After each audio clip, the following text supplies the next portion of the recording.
How about that cigar? How about that cigar? Ladies and gentlemen, welcome to the Drew Estate Cigar Studios for episode 118 of How About That Cigar Live. Thank you so much for joining us live on Facebook, live on YouTube. We are grateful that you are spending the evening with us. We have a great show coming up. And as always, we also want to say thank you to the audio listeners listening after the fact.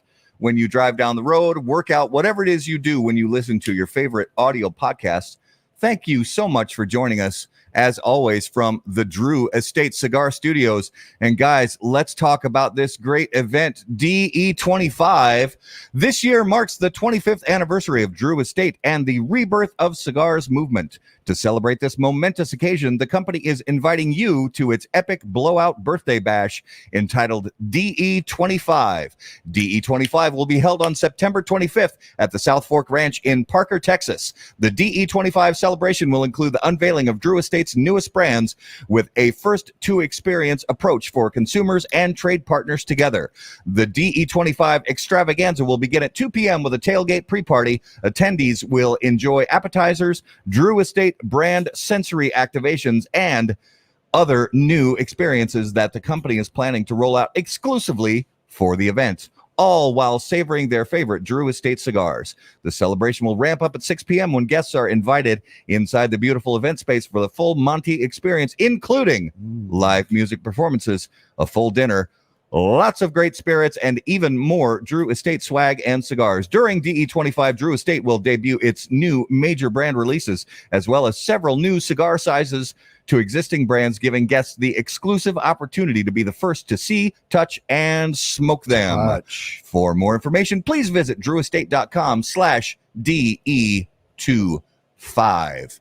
And again, we are so grateful you're watching us live on episode 118. I know, it's bonkers. Episode 118. It feels like just yesterday it was episode 117. I know. No, it was just like a couple weeks ago. So yeah, guys, as you know, we did not have a live regular Monday night show last week because we were covering the big PCA trade show in Las Vegas. Thank you so much for watching all the coverage we did. The what now? It was a show it was like a trade show where some people sell cigars, other people buy cigars, and we're going to talk about it a little bit tonight. I heard about that. Just a little bit.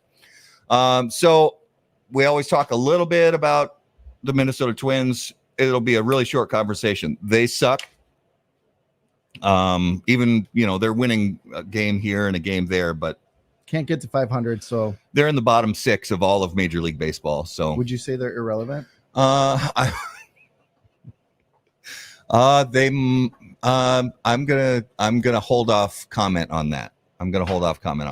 So I do actually, on a personal note, I want to say thank you to friends and family, because some of you guys know that the actual first day of the of PCA, July 9th, was my 50th birthday, and it was really cool. A few people gave me a nice birthday greeting in Vegas, and it was great. And then I got home, and it's the first time I've been away from my family, my wife and kids, for my birthday pretty much ever since my wife and I have been married. So then when I got home from Vegas, Saturday, literally out of the blue, I come home and Garrett helped my wife plan it, and a bunch of other family members helped.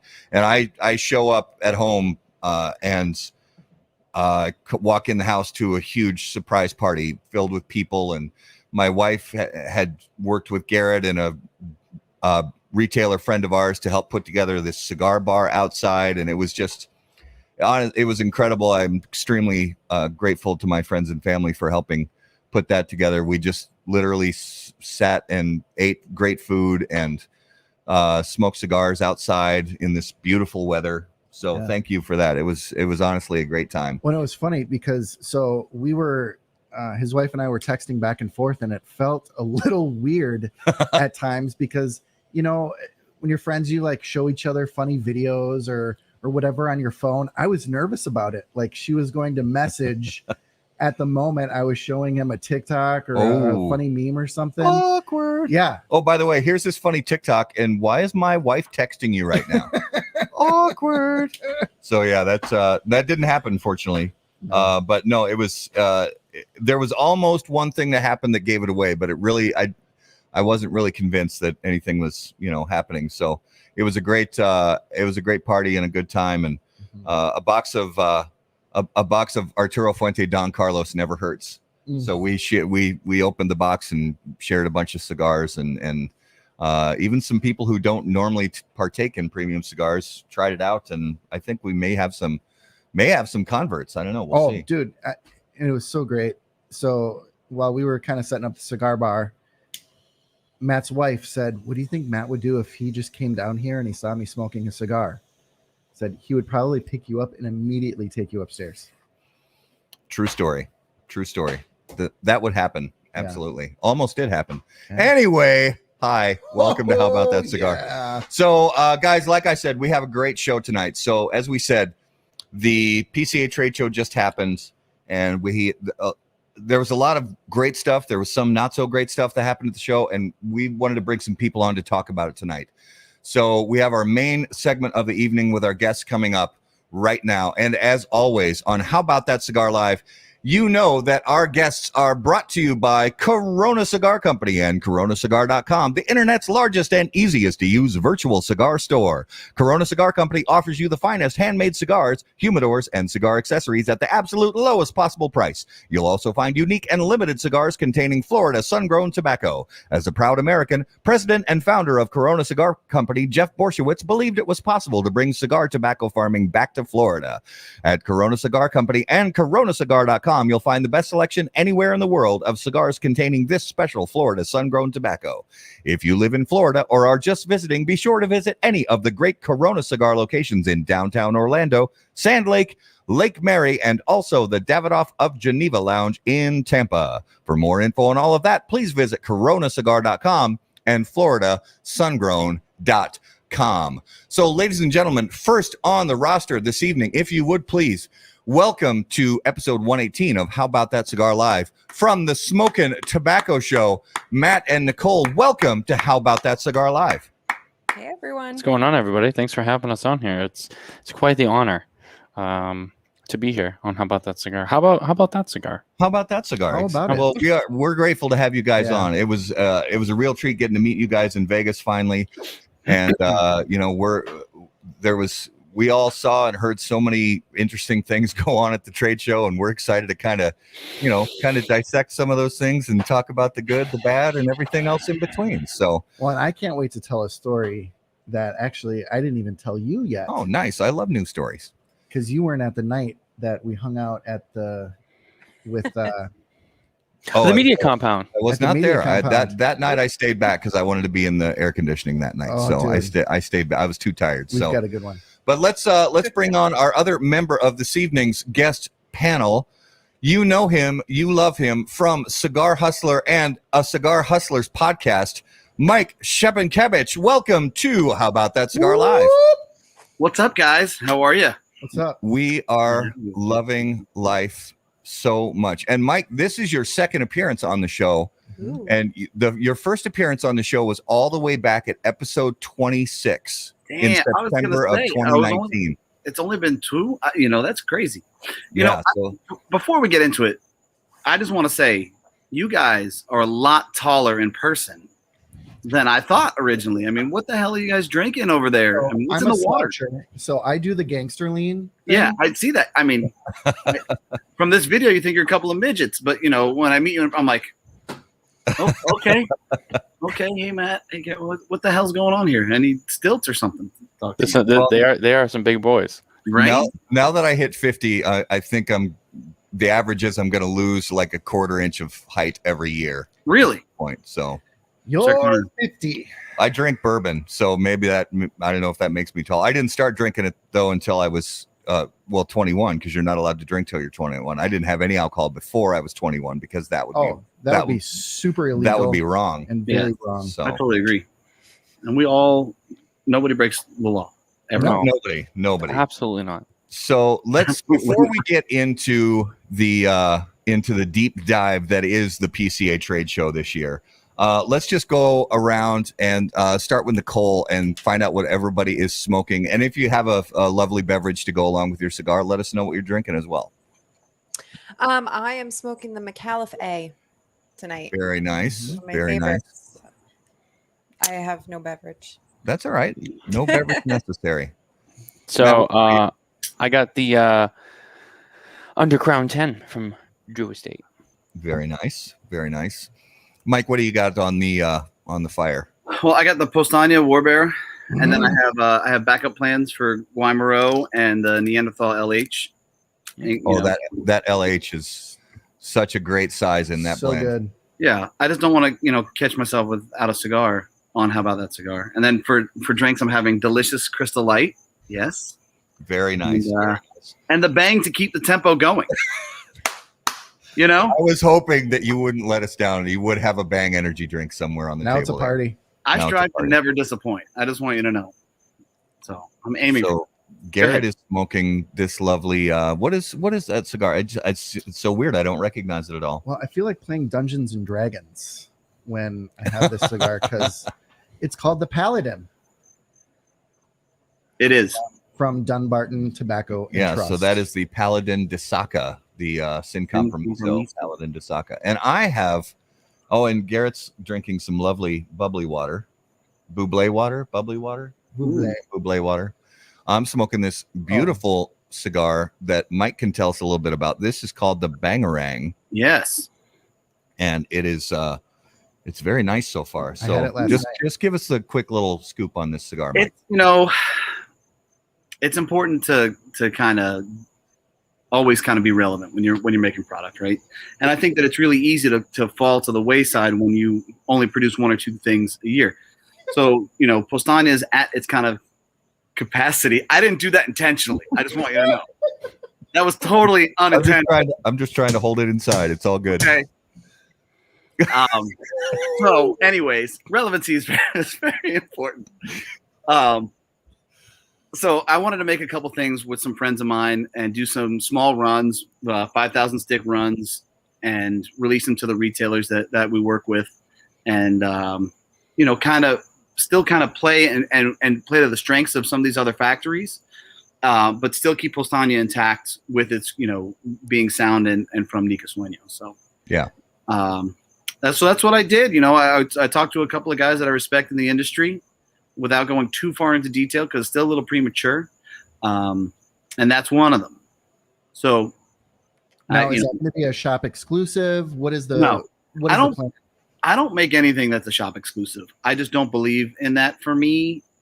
I have too many friends that are retailers, and I want to take care of everybody. So if it means hurting my margin on, or making more profit long-term, I want to make sure that everybody else is okay. So, and that everybody can kind of, get another shot in the arm with something exciting. So I've kind of lived by that this whole time, and I'm going to continue to live by that. And it kind of is what it is. So, I just started smoking it, and you can see, the burn line is pretty much spectacular, and it tastes very nice right off the bat. So thank you. Yeah, I was really happy with it. So thank you for that.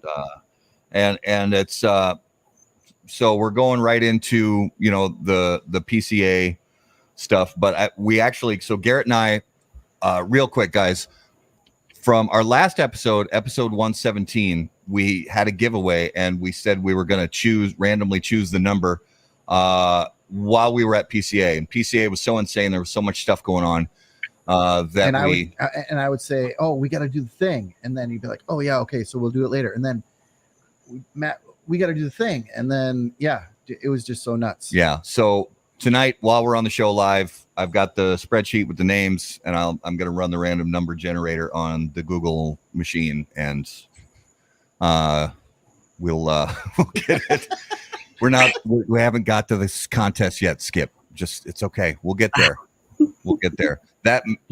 We've already done that. And we've already done that one. So we've already done that one, but it's always a good answer, though. It's never, honestly, in some ways, it's never the wrong answer.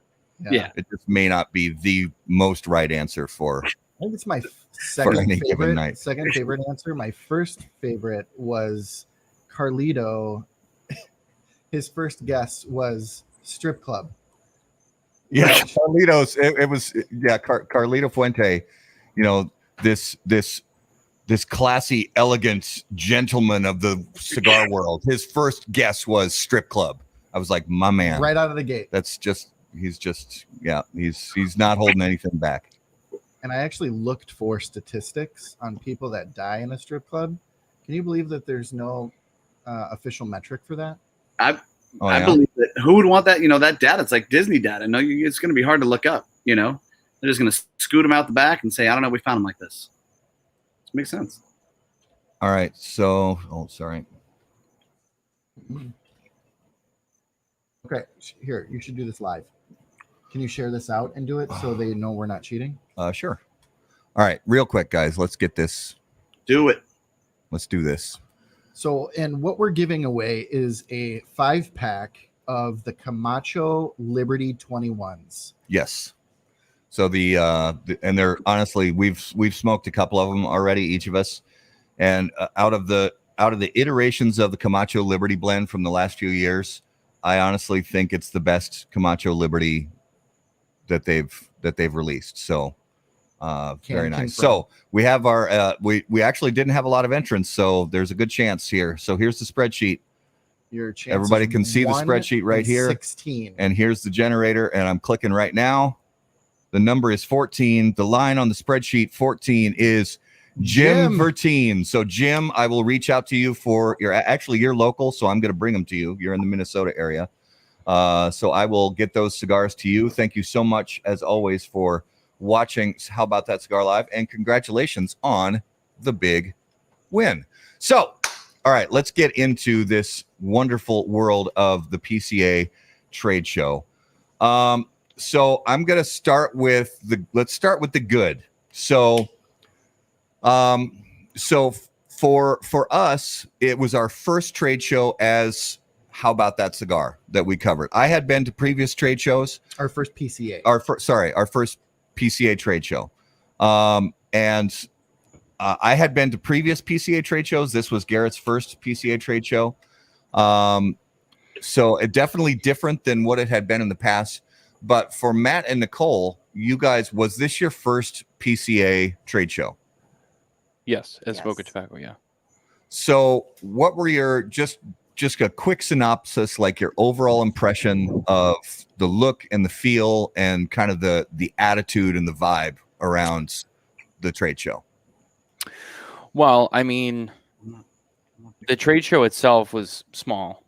And, you know, obviously there was a lot of people who weren't there. So, which is a whole nother thing. But, yeah, I mean, it was smaller than, you know, years past, obviously. So our game plan, I guess, as, you know, what our agenda was going into it, trying to be as organized as we could and having our appointments and for our interviews and all of our stuff we had to do. And, you know, I knew it was going to be smaller than years past or whatever, you know, and we had the floor map and everything. And when we all got there, I think even for like Coop and everyone else, like, I feel like it was like, wow, it's even smaller than I thought it was going to be, which I guess for us, it was a lot easier to cover most of the trade show floor. We didn't get 100%, obviously, because it was busy and, you know, those stuff going on, but it was, I think, easier than I expected. And yeah, it was easy to maneuver around. We had talked to a lot of people, you know, and they had explained how there were multiple halls in the past and, you know, the actual footprint a lot smaller. There were smaller booths, manufacturers scaled down for this trade show. But the vibe was great. I feel like tons of business was going on. And a lot of the manufacturers enjoyed that it was kind of smaller because they felt like they could be more of a focal point for certain retailers. I think it made it a little bit more intimate because, you know, even like she said, like the people who did go, like the booths were smaller. So, you know, when people came by, it was, you know, they weren't getting trapped in this giant booth. It was like a little smaller. You were right in there. Everyone was obviously a little bit closer together then too. So it made navigating the show easy. You know, going from person to person and all that. The booths weren't, for the most part, they weren't too elaborate, which also made it a little bit easier to just kind of get in there and, you know, just work, you know, what you had to do. other than that, I mean, it was still busy for us, for the retailers who went to buy, for the manufacturers who were there to sell. So I think that was a success. That's kind of what I expected it to be, really busy and cranking, and which was good. That's always good. Busy is good. It's probably not as attended as years in the past, but I would say all things considered, especially for a show that was put together in 100 days, Right. which is, an impressive feat in itself. People can say what they want about the little details of the show, but the reality is the show came together in 100 days. It happened. A lot of people still were there, and it was still busy, it's always a good thing. Yeah. Well, and before we get Mike's take on the same question, Nicole, I'm going to ask if you could hold your ring finger up to the camera for us. And we got to say congratulations. You guys actually got engaged at the trade show. So congratulations. That's pretty awesome. We did. Thank you very much. I think Coop said we might be the first cigar people to get engaged at the trade show. I think it's awesome. We say congratulations, and it's honestly, it's a great spot to do it, surrounded by a lot of great people, and so we're excited for you guys. And there may or may not be a cigar wedding the week of the trade show next year in Vegas. So it's very, very true. So more to come. It's not official yet, but I'm just giving you guys the heads up. Be prepared next year to bring some party time too. Because right on. So shit might be going down. Yeah. Hey, it's Vegas. It's all good. So Mike, give us your take on the same thing. As far as just because you've been to quite a few PCA IPCPR trade shows in the past, and one of the reasons that we wanted to have you on the show is because you have a couple different hats that you wear. You've got the retailer hat, but you also do the podcast. So you, although sometimes you say you're not cigar media, you still kind of do have that pulse of knowing all the stuff that's going on in the industry. So what was your general experience from this trade show this year? Well, I mean, for me in the past, whenever I would go to PCA, it was always extremely humbling. No matter how much progress you were making in the industry, or how business was growing, or whatever the case may be, when you went in, you're like, all right, I ain't shit. Like, holy moly, these guys they're monsters, right? So it was always a humbling experience. This year, it wasn't humbling at all. It was actually, to me, it was really, really sad. And and I understand that some of those guys made some money, but it's like, there were a lot of big guys that weren't there. There were a lot of mid guys that weren't there. So it's like, it's like having the Minnesota Twins play against a Pee Wee team. They're going to crush. I know they're doing terrible now, and now I got the update, but that's how it kind of felt. It was cool in the fact that I could talk to everybody. I've never had a conversation with George Padron at PCA. I've talked to them outside the lounge. I'm sure that he doesn't really remember me. I don't think I'm really that relevant, but and you could approach Pete Johnson. He was there. Obviously Saka was there. These guys were more accessible at this show because of the overall attendance was definitely down. Right. Yeah. The retailers that I think went there are retailers that were going to buy. They were going to buy at the show. They were going to buy if there wasn't a show. Those guys, I think a lot of them, you didn't have a lot of your, hey, I'm just trying to see what's up. I'm trying to meet people and really kind of like, I didn't meet anybody, at this show, which was kind of unique, like as far as a new retailer, somebody who was really kind of getting into it. Usually that happens, about 20 or 30 times on a regular PCA show. And that's like, you get kind of excited for that. I did see new brokers, which was interesting for certain companies, which, it was kind of cool to see that youth kind of come in. Mm-hmm. But there also wasn't a lot of new cigars. Obviously COVID caused that problem, so yeah, to me, it was cool to catch up with some people, because it's always an opportunity to meet you guys in person, realizing that I need a step stool whenever I'm around you is kind of nice. It's not like Terrence Riley or Omar DeFrias. We're not in that league. Well, you're close to I feel like you're close to Terrence. No, I'm not. He's got a good 4 inches of height on me. I'm gonna request a back-to-back next time you guys are going. There are so many tall people in the industry. Is there like a cigar basketball league like that can be There should formed? be. Like, There's There's a lot of big guys. Yeah. Well, and there's also some of the basketball players that do Are like in their special events or their special edition cigars with like Luciano and guys like that. So yeah. Well, man, I'm drawing a blank with La Aurora. Carl Malone. That guy, yeah, he's a kind of a big deal. Mhm. Well, I'm really up on my NBA. You know, yeah, you're right. So, but yeah, for me, it was. I mean, God, you know, I hate to see it like that. You know, I hate to, you know, but I think it's so many different combinations of things, and I really feel like conventions in them within themselves are really kind of dying. You know, on top of everything else that's going on. You know, PCA got punched in the face probably 8 times in the past year. You know, and I really feel like every year you've kind of seen numbers kind of tick down. Whether you know, and I don't see that data, so I can't acknowledge that or not. But I just see what I see, you know. Yeah. So, that's my general take, like snapshot. I walked the entire floor in half a day. Yeah. You know, whereas before, as a retailer, if I you know, you're right. I haven't come as a retailer in a few years, but before when I would come as a retailer to walk the entire floor would at least take you 2 days minimum, you know, and you're exhausted and you're beat up and man, it's really cool, but you're done, you know. Yeah. I was done. I was like, all right, cool. What's for lunch? You know? So, well, nothing good if they were serving it at the trade show venue. The food there was horrible. Yeah, they just had like the one sad truck or whatever. The one. Well, they had the little food court thing in the back though, and that was. But you get like you get pizza or a burrito bowl or roast pork. That's pretty much it. They had salad and sandwiches too. Oh, salad and sandwiches too, and this burger place right next to Espinosa. So yeah, I didn't go to the opening ceremony yada yada thing. I wasn't there in time for that. But I heard that was unimpressive too. Like there, you know, a lot of the retailers were like, "Where are the ashtrays? Where can I, you know, where there's no comfortable place to sit." You know, and I understand and I acknowledge the fact that, you know, obviously it was all put together relatively quickly, you know. But I mean, come on, you know. Well, let me ask you this: did you see anything in the show that gives you hope for shows in the future? For shows in the future, I'd say no.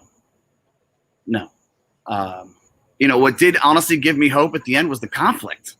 I really dug that because, you know, as crazy as this will sound, but a lot of times in this industry, I feel like a lot of people kind of throw their rock and hide their hand, right? They're like, oh, I didn't say that. No. Well, this was out there, right? Yeah. And there was no unwinding it because you got everybody together at the same time and it was boom. It was this massive explosion, right? So, you know, I didn't follow everybody afterwards. Obviously, I'm talking about the relevance versus irrelevance people at the LPCA. Well, right? we'll get there. We'll get there. Right. No, I don't want to.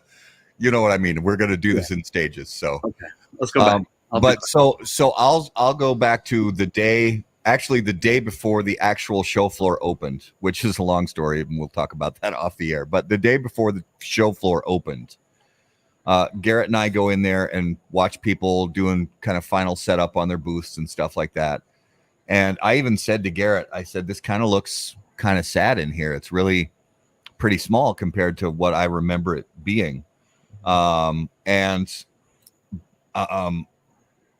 then the show floor opened the next day and we got, you know, in early, but then when the doors opened to the retailers and the retailers came in and we started going around to our booths, talking to the brand owners and doing our interviews and stuff. Honestly, I was really kind of, you know, I don't want to get cheesy about it, but I was really kind of revitalized. You know, everybody's attitude and the vibe, even though it was a small scale show compared to years past, the vibe was honestly really kind of energizing. And the positivity was really cool. And definitely there was, you know, it was not all puppies and rainbows by any stretch, but there was a good air of positivity that I got from most people. And I understand that people are in a sales mode, so you're going to get a little more of that than you normally would in just a one-on-one conversation. But they're really just Garrett and I kind of got this vibe of positivity, and that made the scale of the show a little bit less hard to take, I guess, if that makes sense, Yeah, but you're a little further along at this point with How About That Cigar, right? You have really kind of developed, you've hung in there, where a lot of other people have quit. You kept building and building and building, and you guys are successful, There had to be some good feeling to finally connect with people that you've never really met in person, and that's a lot of people. And not only that, there's got to be kudos. You got to make another thing that really makes you feel good when you're there or when you're in any kind of massive outing like that is when people come up to you that you have no idea who they are, but they listen and they watch your show and you're like, hey man, I love you guys. It's a great show, whatever. You're like, wow, that was really, really cool. So, I mean, it's possible that some of that also could have, made you feel like, all right, we're doing something right. No, I mean, I don't know if you've had those. That's 100% right. And honestly, it was, we have so many of those experiences that happened during the PCA trade show, and it happened with people on the floor, like getting to meet you and Mike for the first time, and getting to meet Matt and Nicole for the first time, and so many brand owners that we've only talked to through our show or through social media or things like that, and being able to meet so many of these people, and then also people that I had known in the past from previous media experience, and getting to see them again. So yeah, that is 100% true, that we did already kind of have this silver lining, wrapped around the whole thing, just because we were, hell or high water, we were just grateful and excited to be finally covering a PCA trade show. Right. So Matt and Nicole, as far as the booths go, the brands, and it doesn't necessarily have to be because they had a lot of cool product or because their booth was really, really nice compared to some crappy booths. What are a couple of the established brands, that you think really put together a good show for themselves as a brand? Go first. I think Ferriotego.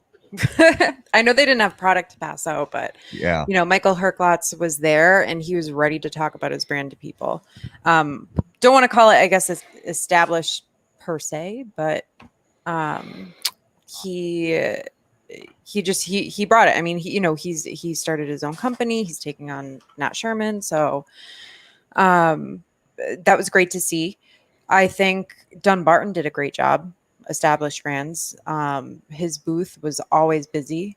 He always had people in there. His team was on point with greeting people when they came in. Rocky Patel put on a nice booth. Mm-hmm. Pete Johnson put on a nice booth. There were tons of established brands who just. Yeah, I think that. Brought it. So first, to touch on like the Herklotz thing. I mean, yeah, he knew a brand, not necessarily established in terms of Ferriotego, but obviously with the cloud of Nat Sherman that's kind of attached to that.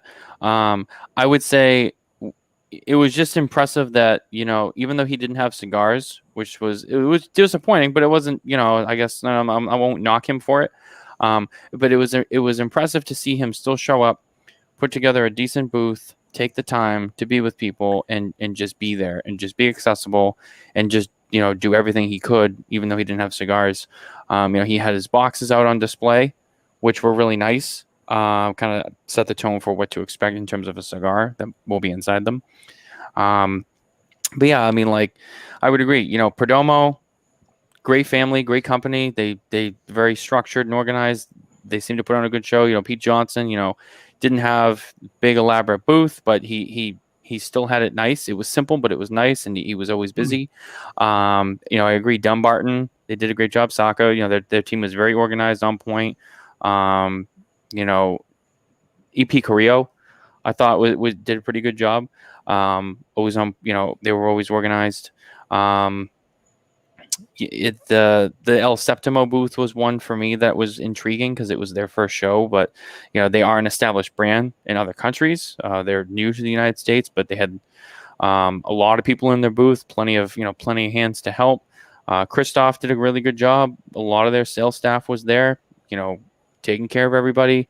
You could see the booths and the brands that, even though like maybe this show was one of those shows where people had a lot of question marks.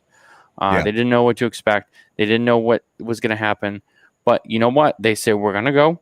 We're going to put in the effort. We'll spend, what we think is a reasonable amount of money. That's still going to be, a quality exhibit on our behalf. And our team is there and our products are there. Maybe we don't have something new, but we'll showcase what we have. Our team will talk about any questions that people have. JC Newman, I think it needs to be mentioned. I don't think that gets talked enough. I mean, they had that impressive booth with their scaled model of the factory, El Reloj factory. 2,000 pieces of cardboard went into making that, which I thought was impressive. And then at the end, I was told that it was a one-time use and that was it. So it got scrapped after that. But still, a lot of effort there to put that together. I mean, that was pretty creative. Just I think there was a lot of people that did a great job. Again, and I can't stress this enough. Some people, maybe their booth wasn't the biggest, flashiest, but they still put what they thought would be the right amount of quality and time into it for a show that maybe they didn't know what to expect, and they worked it well. Now, having said that, and I'm not trying to get too far ahead, there were booths that you could tell no effort was put into. Why? For so many different reasons. We don't know whether they just didn't care, they didn't want to be there, they just thought like maybe the show is going to suck, we don't want to spend too much money, and they packed up early and they left their trash behind. Those booths were a little shameful. And I put that in my post game report on smokeandtobacco.com. Because I'm not going to hide it. I mean, I think if you come to the trade show to exhibit at the trade show, you should be there from Saturday when the show opens to Tuesday afternoon when the show ends.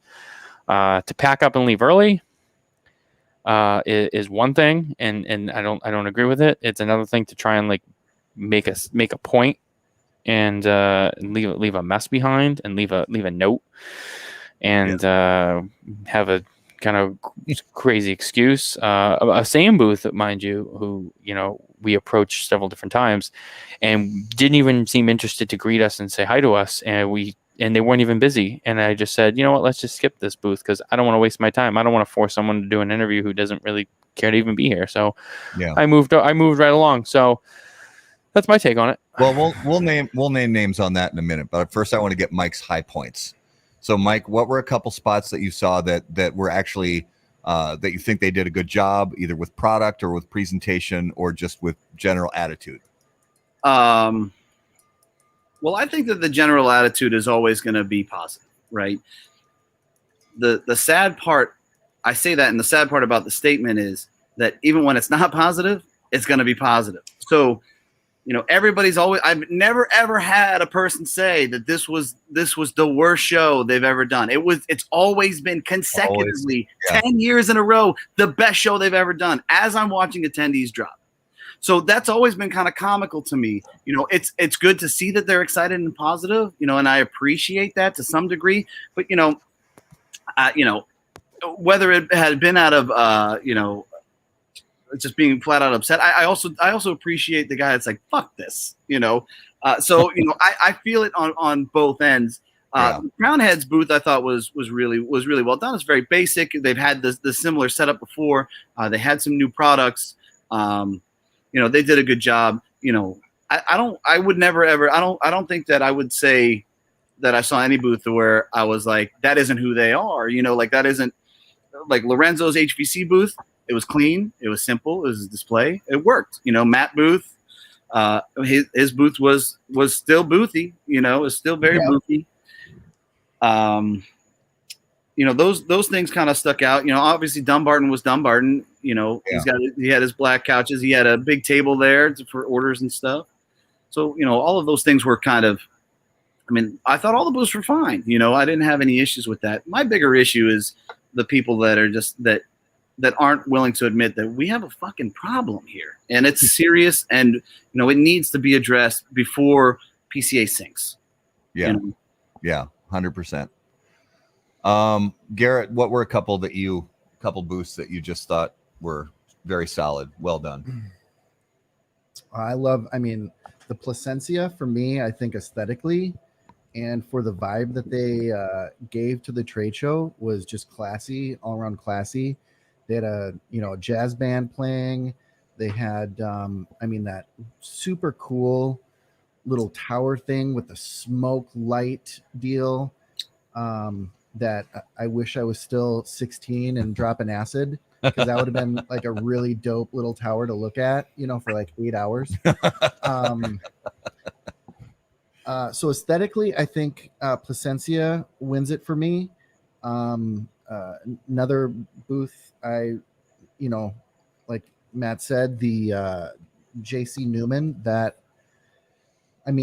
the cardboard building that they built was incredible, with the little kind of museum thing inside, was fantastic. Had I known JC Newman was throwing that cardboard away, I would have taken that home for my kids. Are you kidding? It looked like a castle. Yeah, have the most kick-ass playhouse that if it breaks, it's like, who cares? It's just cardboard. It's fine. It's fine. You want the clock tower? No problem. I agree that the JC Newman for me was the overall winner as far as just the look and feel of it. It was honestly like, and when we did the interview, even it's like they give you a little history lesson along with it, and talk also about new product, and it was just well done. The team at the JC Newman booth, and even sort of their brothers in arms with the Fuente family, they were extremely outgoing and just very well done. From a product perspective, for me, brands like Ace Prime and Crown Heads, they had a lot of new product, and they were building a lot of excitement. Espinosa had plenty of new products. Espinosa too. Yeah, they and their booth was very simple. I mean, it was just a backdrop and some tables and a couple glass cases. It was very simple, but they were slammed the entire.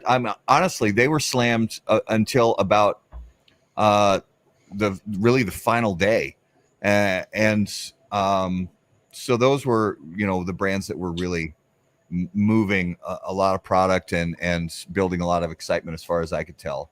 And I also have to echo what Nicole said about Ferio Tego. They did, a really creative thing, since he wasn't bringing any product and he wanted to be a part of the show. The booth was called Finish Your Smoke Here, because what our viewers and listeners might not know is you could not take a lit cigar outside of the trade show floor. And so kind of the idea was, if you wanted to finish your cigar, you could sit in the little Ferio Tego booth and finish your cigar. I don't know that many people did that. I think it was creative and cool. We did. Yeah, we did a couple times. Yeah, a couple times. And Michael even said, and he's been already on at least one podcast, maybe two, since the show's been over, but he really gets it. I mean, like Nicole said, he didn't have product yet, and he didn't have samples or couldn't take orders, but he really gets it. He understands that he is a brand.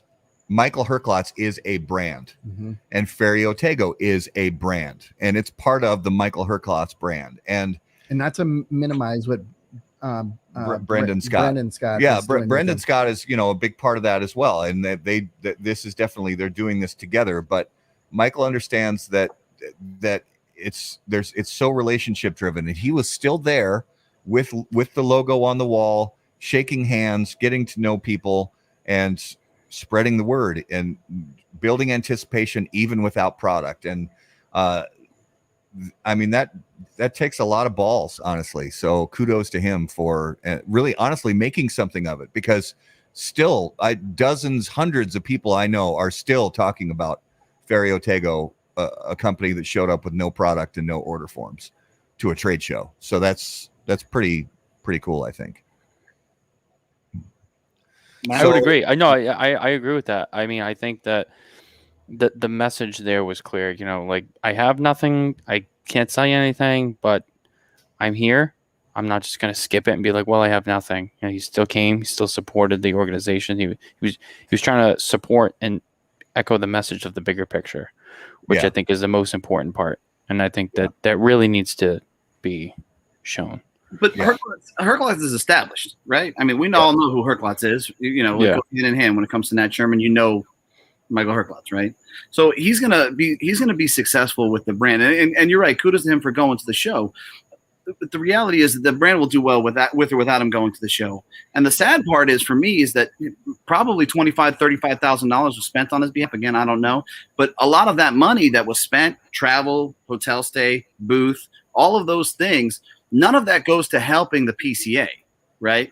So, you know, it just feels like, to me, it's like, I'm glad that he did it, but on the counteract is like, could there have been a better way to give more money to the PCA, establish himself further, and continue to build relationships without having to waste so much money for a union guy to put up your chair for $160 an hour, or whatever the case may be, you know, or you know, $15,000 to put up flags if you wanted to. I mean, those don't help the PCA. So I think that's kind of the bigger issue here, you know, is a lot of money is spent and not a lot of it goes to the PCA. Not a lot of it goes to helping to protect the cigar industry in any way, shape, or form. Right. And I just feel like that we're operating in kind of this dinosaur era of business, when all of these things can be done more efficiently, and you can give more revenue to the PCA and still build your brand and still establish those relationships with consumers, brand owners, manufacturers, retailers, the whole gamut, you know. Don't get me wrong. I love going. I love going to PCA. I love going every single year. I just think that, you know, we have a serious problem. We have a serious. Well, and that's actually a good point that I think we should dive into now before we get to the booths that we didn't like. And that is kind of rolling off of what Mike, I want to know who you didn't like.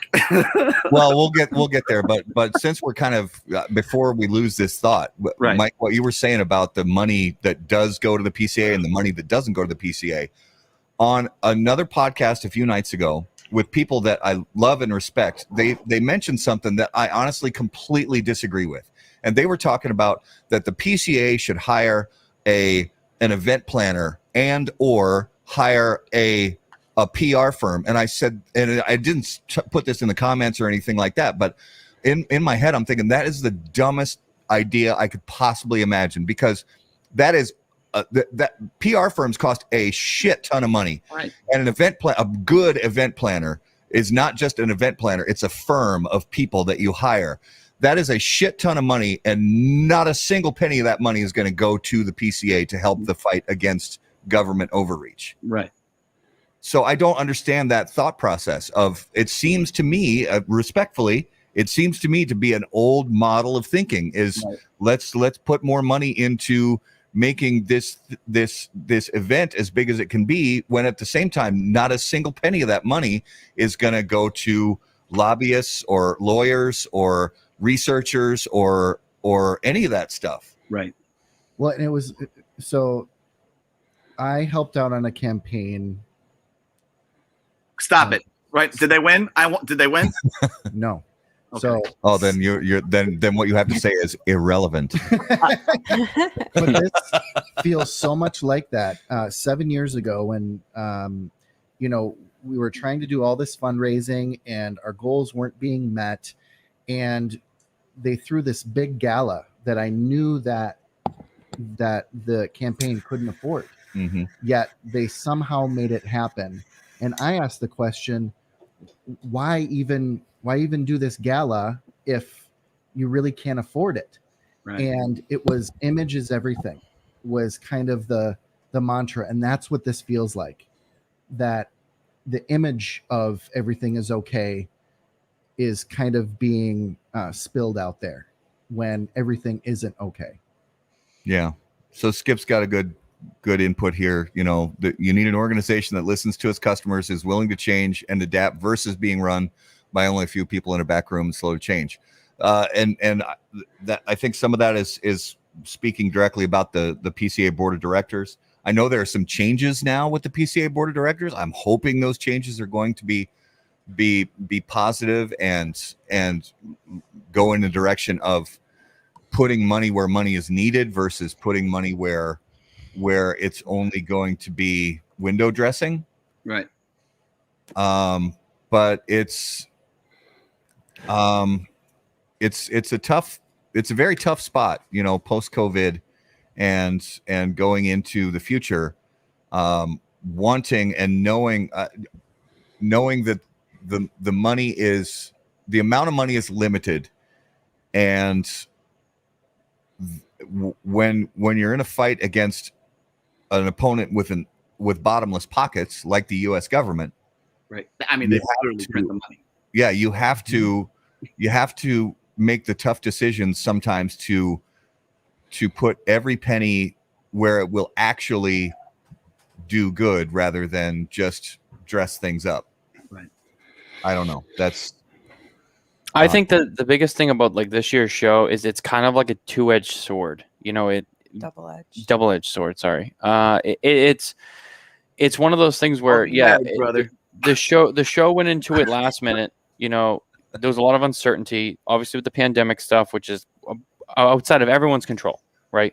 So you got to give that to everyone. Everyone was in that boat together.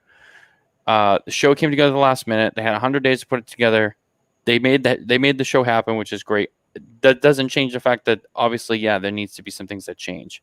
That doesn't excuse it. I think a lot of people, from the people I talked to, at least before the show, going into the show, it's like, well, we're going to see whatever this is. We're going to see what it is. And it's kind of like a lot of people had this mentality that was like, well, regardless what happens, even though there's existing issues already with the PCA and the show and stuff that they need to work on to change, it's like everyone kind of had this mentality like, well, this one's kind of like the mulligan because of the pandemic and all that. And I kind of get that. But I think that while parts of that are true, there are other issues that were going on before that shouldn't just get lumped into that. Like, well, you know, it's because of the pandemic. The pandemic affected a lot of things, but there are other things that should not be forgotten that have already been there. And whether they were made worse by the pandemic or they just didn't change because the focus was not on that. It was just, let's just put a show together so it happens. You know, I think that just needs to be highlighted that, a lot of people might use that pandemic excuse, which is valid to an extent, but it doesn't change the fact that there are issues here that do need to be fixed.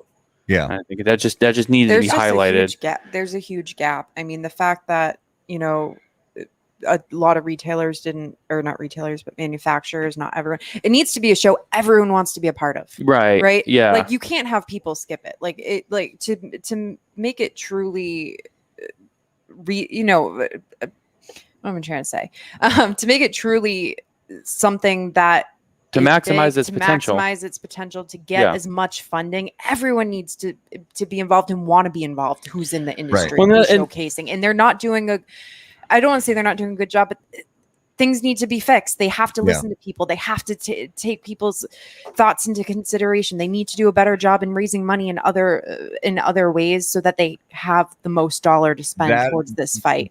That is the key point. They have to raise money. If they're always relying, and it just seems like there's so much reliance. I'm not saying they're putting all their eggs in one basket, but they're putting too many, in my opinion, of their eggs in the trade. In the wrong basket. Where they're putting them in the wrong basket. This is where we're going to get the majority of our money for the year, and then we're going to make up the rest of the money in other ways. And it should be the opposite. The money should be coming from other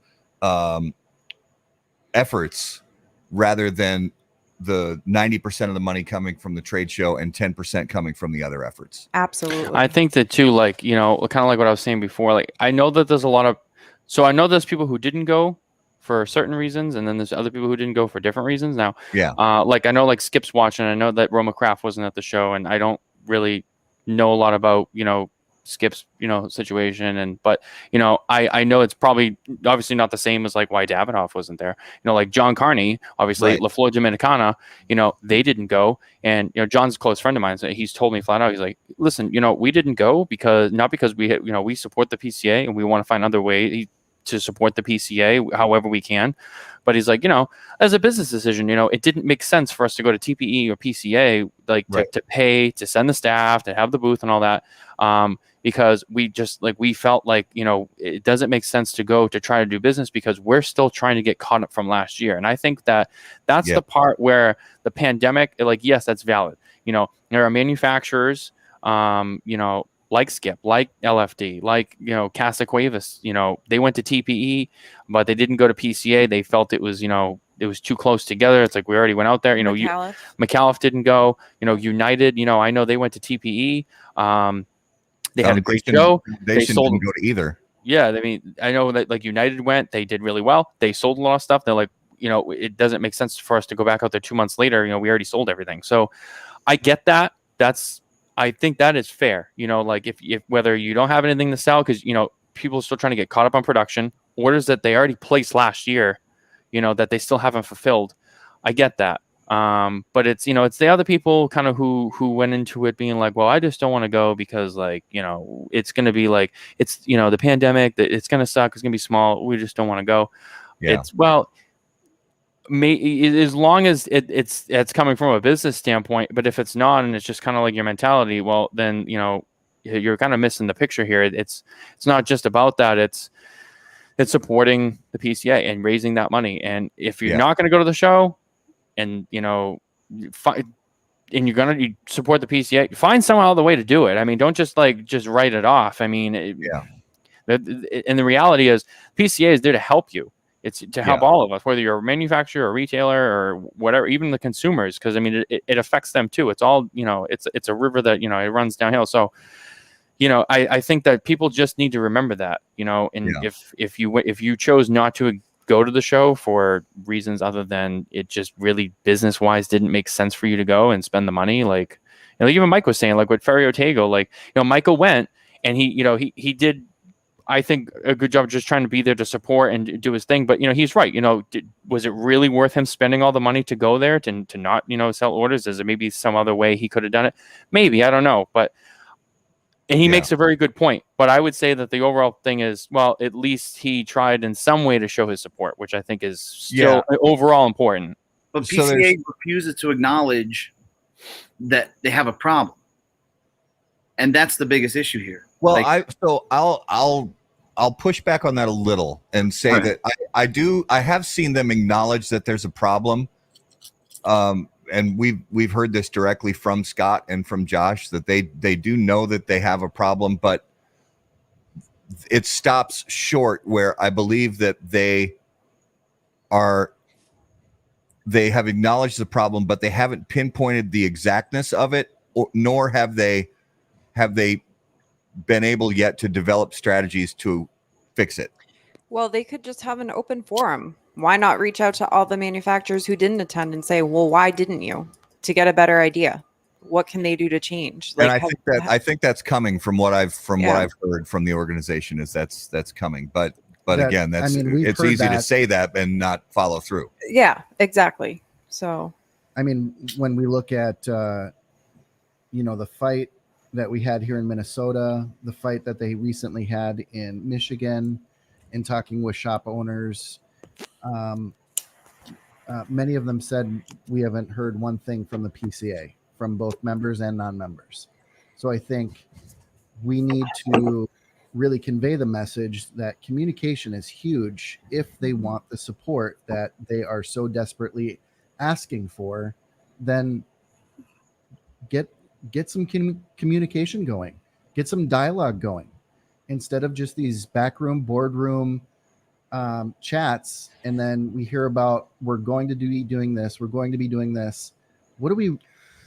Yeah, we have to get past the secret handshake meetings that are only in the past. There's been this old boys club secret handshake meetings where I'll give you a where it's the the arrangements that are put together and the efforts that are put forward are ones that only directly benefit a few instead of the many. Welcome to capitalism. Yeah, welcome to So it's like I said in a post that I put up on social media right at the end of the trade show, is that the reasons why, because if I remember right, including the big four, the number of manufacturers who didn't attend the trade show this year that had previously attended trade shows was up to 41. That's a lot, but the number of reasons between those 41 is varied. It's not the same reason. Some right. It was philosophical differences with the way the PCA does business. For some, it was purely financial because they couldn't afford it. For others, it was other reasons and mixtures of all of them. But they have to really be willing to not only listen but respond to the sort of the new way that things are moving in the way sales get done, in the way that brands interact with customers, the way brands interact with retailers. It's a different world than it used to be. And one of the things that, while I absolutely adore the positivity and the outgoing message that Michael Herklotz had around his brand, the fact is, before the end of the calendar, right around the end of the calendar year, you know, we're going to be looking back at this cigar year of 2021, and Ferio Tego, the first release of the actual Ferio Tego cigars, is going to go gangbusters. They're going to sell out. Period. We all know that's going to happen, and there may be a possibility that Michael and Brendan and the team at Ferio Tego is going to chalk that up to return on investment from PCA, but that may not be the case. They, like right. Mike said, they probably would have sold those cigars anyway. So yeah. if selling every cigar you make, if measuring return on investment is not just an easy math problem. It's very intricate measuring actually where the return on investment comes from. And just to assume that the return on investment came because you went to the trade show, maybe not. You really have to, and I hope that companies like Ferio Tego and other cigar companies will, and the PCA, this is the most important thing, that the PCA has to really dig into the numbers and actually do the analytics and find out where the return on investment comes from. Right. Not just assume that it comes from the fact that there's a trade show. Well, good luck with that. Yeah. Right. And Mike, I don't know were you at the breakfast? No. The opening breakfast. So I will say this, that it's the board meeting.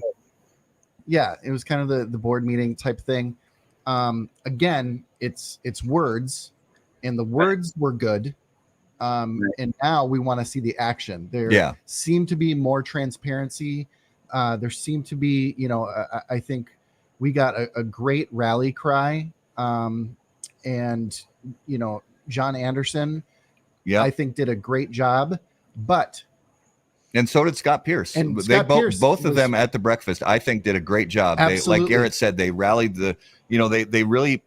it was kind of invigorating and exciting to listen to them talk, and it like a Braveheart speech or something like that. It was exciting to listen to. But it doesn't mean a damn thing unless we see the action. Right. There just needs to be open communication. There are so many people passionate about the PCA and their efforts, and if they just listen to the manufacturers on what they want, to get everyone involved, because it is a team effort and everyone needs to be there, because you're just going to see more and more of these brands trickling off and doing their own thing, and that's not helpful, right? Well, and the focus on the big four, sure, having the big four at the as members of the PCA is no doubt helpful to a lot of things, but it's not just about the big four. And I think we're all sick of hearing about this. There are so many other medium to smaller boutique brands that are part of this story that want to be represented as well as the big four are giving the attention, are getting the attention. And just the funding efforts, if they reached out to retailers who are members of the PCA and ask them, what do you think we could do better in order to raise some? People would give them ideas. That might be great. You know, they can't just be talking amongst themselves. They kind of have to open it, whether or not they take everyone's ideas and do things with them, but they got to open that platform and listen to what people want and what. So instead of an event planner, instead of an event planner, I would elect to, hire a bunch of part-time people to give customer service calls to retailers and manufacturers.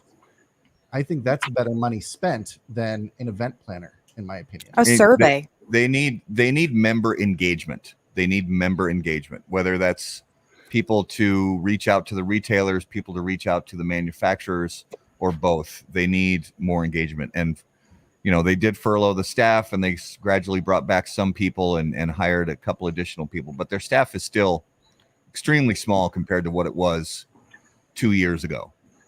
And that you can't get the level of member engagement done with the staff they have. They need more people. And who doesn't like their member being engaged? Whoa. Wow. Whoa. All right. I will say that PCA this year was definitely better than the PCA last year. All right. That's what I like. I like the positivity. Hey, you know what? The attendance from 2020 is up. Yeah, exactly. What's really funny is every year I go to PCA, I always place a bet on the Bucks to win the Super Bowl. Except that one year when they didn't have the convention. Oh no! Yeah, every year. I've dug up some of them. I was like, damn, dude. So I skipped it this year just because they won last year. I don't want to jinx it. Skip. So Skip Martin commented, Nicole gets it so smart. Move that wedding date up. Move that wedding date up. Just in case there isn't a PCA trade show next year. We'll get to that as well. So all right, let's go back a little bit to this year's trade show floor, and let's talk about the booths that sucked. Caldwell. Excuse me, I got a little something stuck in my throat right there. So Garrett already did that joke. Garrett already. I stole Garrett's joke. Mike, let's ask you, what were a couple booths that you were just completely bored by? I gotta be honest, I wasn't really bored by any of them, man. Okay. They were. I actually appreciated the fact that they were a little bit smaller. I appreciated the fact that that it wasn't this. Well, we're gonna up and we're gonna make bigger and we're gonna do this. I really kind of enjoyed the fact that they were smaller. That people that had 5 squares or 10 squares had 2. It made walking around a lot easier for sure. That and the fact that 60% of the people weren't there or whatever. But there wasn't any that I was like, ooh, damn, nope. I just didn't. Nothing really sticks out to me. To be totally honest, and I understand what you're saying about the whole Caldwell thing. I mean, but that's always kind of been their design. They've always had small. I mean, they had milk crates one year and stuff like that, and I understand that they're upset and they're pissed. But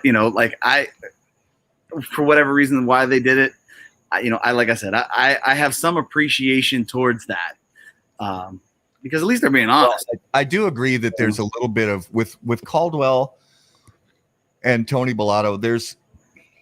You have to factor in that there's a little bit of performance art to it. For those guys, it's almost a little bit of like their shtick. That's kind of what people have come to expect is something completely just bonkers. And we're talking about it right now. So yeah, and that's a great point. Is we are talking about it, and other podcasts have already talked about it. And so to give everybody a real clear picture of what the Caldwell booth looked like, let me paint the picture. You go to Walmart. And you buy a folding table, and you buy a handful of chairs for, I think it was $237. And that's it. And that's your booth. And that's your booth. Then to double down on that, when you're Robert Caldwell, a couple days later, you bring all of that stuff back to Walmart and return it. Which he did. And it's hilarious. So I'll say that I was I would like to see just a little bit more. I don't know. Although I do understand and appreciate the performance art piece that goes into it, and kind of, representing a sort of rogue mentality. There is a part of me, honestly, and this is probably just my old man get off my lawn coming out, that I feel like there needs to be a little bit more level of respect to the retailers and to the PCA as an organization, and it just kind of feels like a big fuck you, and I wish that, I mean, we could still have the antics, maybe with a little bit, because Matt Booth is a great example of this, where Matt Booth has the antics and he has that performance art and he has that sort of vibe that he puts off. But at the same time, there is the eccentric. That's the perfect word. But he is enchanted to be there. He is enchanted. But at the same time, he always has an underlying foundation of respect under that, and I don't get that from Robert and from Tony. I really don't. I get kind of, yeah, whatever. I'm here, whatever. It feels like they just genuinely don't give a shit. And honestly, at times it's a little bit like, well then fuck you then. Pardon me, but it bugs me sometimes. And again, that's probably my old man get off my lawn. Yeah, Garrett's going to give me a hug. So what do you guys think, Matt and Nicole? I would agree with what you said. I felt it. We felt it from day one. We approached them several times, and it was just kind of like they were sitting there at their folding table and their folding chairs, like that, like kicking the dust on the ground. They didn't want us to welcome anyone walking by their booth. And we stood there, and they just like, I'm like, all right, well, I'm going to move on then. I mean, there's plenty of people that, what I mean? It's not even just the way that they, sort of the demeanor that they have towards cigar media, which, that I don't really care about that. It's just kind of the general demeanor, Oh, no, I didn't mean it like just media in general. It's just like you were saying, like it's just, as a whole, it was just like, And that's not to be confused with people who just are weird and just not good at customer service, because there were some other booths that weren't as welcoming, and I think that's just their personality. Yeah, they were nice when you like kind of probed them a little bit, but like there was one booth, and I'm not gonna name names, because when we first went to the booth, our experience wasn't that great, but those people actually reached out to me after and apologized. Well, there was some things going on. It was just a bad day. It was just that moment was just not great. And I was like, oh, I get that. Because you know what? That shit happens. That happens to all of us in every aspect of life. I get that. And I was okay with that. And I was like, that's cool. I get it. And I appreciated the fact that they reached out to me and like that. And I was like, but for someone like Caldwell, who just, they seem like they just didn't care to be there at all. Like, regardless of media or not, like, it was just. Garrett's holding up the Crux band right now. No, but there were actually. I don't want to call them out. I don't want to call them out. But, since Garrett already. Buying for like 3 of the days. So did you guys have a certain kind of experience maybe that wasn't so great at the Crux booth? I would say it was a horrible experience. It was a little, at first it just seemed a little, I don't know, all over the place, and so it wasn't. I talked to him afterwards. Yeah, no, and they reached out, and it's all good. Like, I talked to them, and I was like, oh, I get it. Like, like there was some other outside issues, and I get it, and that's all water on the bridge, and I don't hold anything against them, and that's fine. So that's why, like, I just use that as an example. Like, maybe that was a bad moment, but they were like, hey, like, I'm sorry, like, it was just a bad time. I get that. Yeah. But in comparison to Caldwell, it was like Matt was saying, like, just the general, not just the media, just the general demeanor was like, if you didn't want to be there, just don't go. Right. So here's something that I kind of equate it to. So when you walk by certain booths and you can kind of, let's say it's a booth where you don't know anybody, and you walk by kind of slowly and you wait to make eye contact with somebody. And then if they're free and you make eye contact, you approach them. It's the way that you get looked at or greeted when you go by that booth. If you get that greeting with a smile and a outstretched hand, for a handshake and a hey, how you doing, versus getting the side eye and you can hear the thought, you can see the little thought bubble above their head, like, what the fuck does this guy want? You know, those are the boosts that I just, it's like, why are you, like Nicole said, why are you here? Why are you here? If you're gonna, because I might be a retailer who wants to buy 100 boxes of your cigars, and you're giving me the side eye saying, what the hell does this guy want? Instead of out your hand and saying, hey, there's a level of customer service they need to give, and some people just either they don't have it or they weren't turned on. You know, you got to be turned on for it. It's the same as if someone just walked into your cigar shop. You know, if it's kind of quiet and you know the guys in the shop are just kind of hanging around, which I get it. There's downtime in a shop. That's real, and that's it. You know, whatever. There's downtime in any retail business. Totally understand. That's just part of business. You know, and you walk in there and you walk in the front door and they're just kind of sitting there smoking. They're just kind of like, exactly, like that, and you're just like, all right. It's almost kind of like I walked in to give you money, and it was just like, fuck you. Yeah, it's okay. I'm gonna go somewhere else. I would just hope that if people are going to exhibit at a trade show, that they would be more willing to have that attitude of being inviting and engaging, rather than, you know, the whole side eye thing. It's very off-putting, and it's wasting your own time and money being at that show if that's the way you're gonna approach people walking by your booth. You have 4 days to make an impression, right? Even if you've got street cred or not, you've got 4 days to make an impression, good, bad, or otherwise, and it's just 4 days. And if you come in red hot and you piss a bunch of people off, you know, we all have bad days. It just makes it more likely, honestly, as I'll speak just from the media perspective, it makes it more likely that if there's a trade show next year, I'm not even going to bother stopping by your booth. Yeah, I agree. And again, not that your brand doesn't need How About That Cigar. Although, you know, I don't know, we're kind of a big deal. That may be gradually changing, and not that I'm saying we're not a big deal. I'm just saying you're kind of a big deal. Brands gradually are starting to understand that shows like ours and Smoking Tobacco and Cigar Hustlers and other shows, Cigar Dojo and Coop and Half Wheel, it's a very inexpensive and easy way for them to get the word out about their product. Yeah.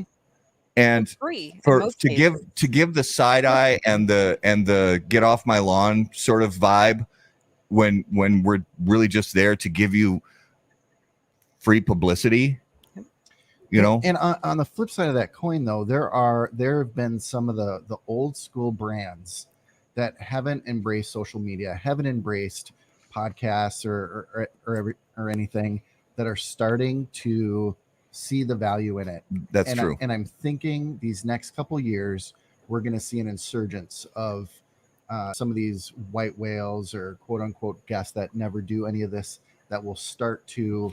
Yeah, it has become more the exception than the rule. And these companies that are, you know, companies that have been around a long time, you know, maybe the person that they had employed as let's say their director of marketing. Hey, Guaymaro.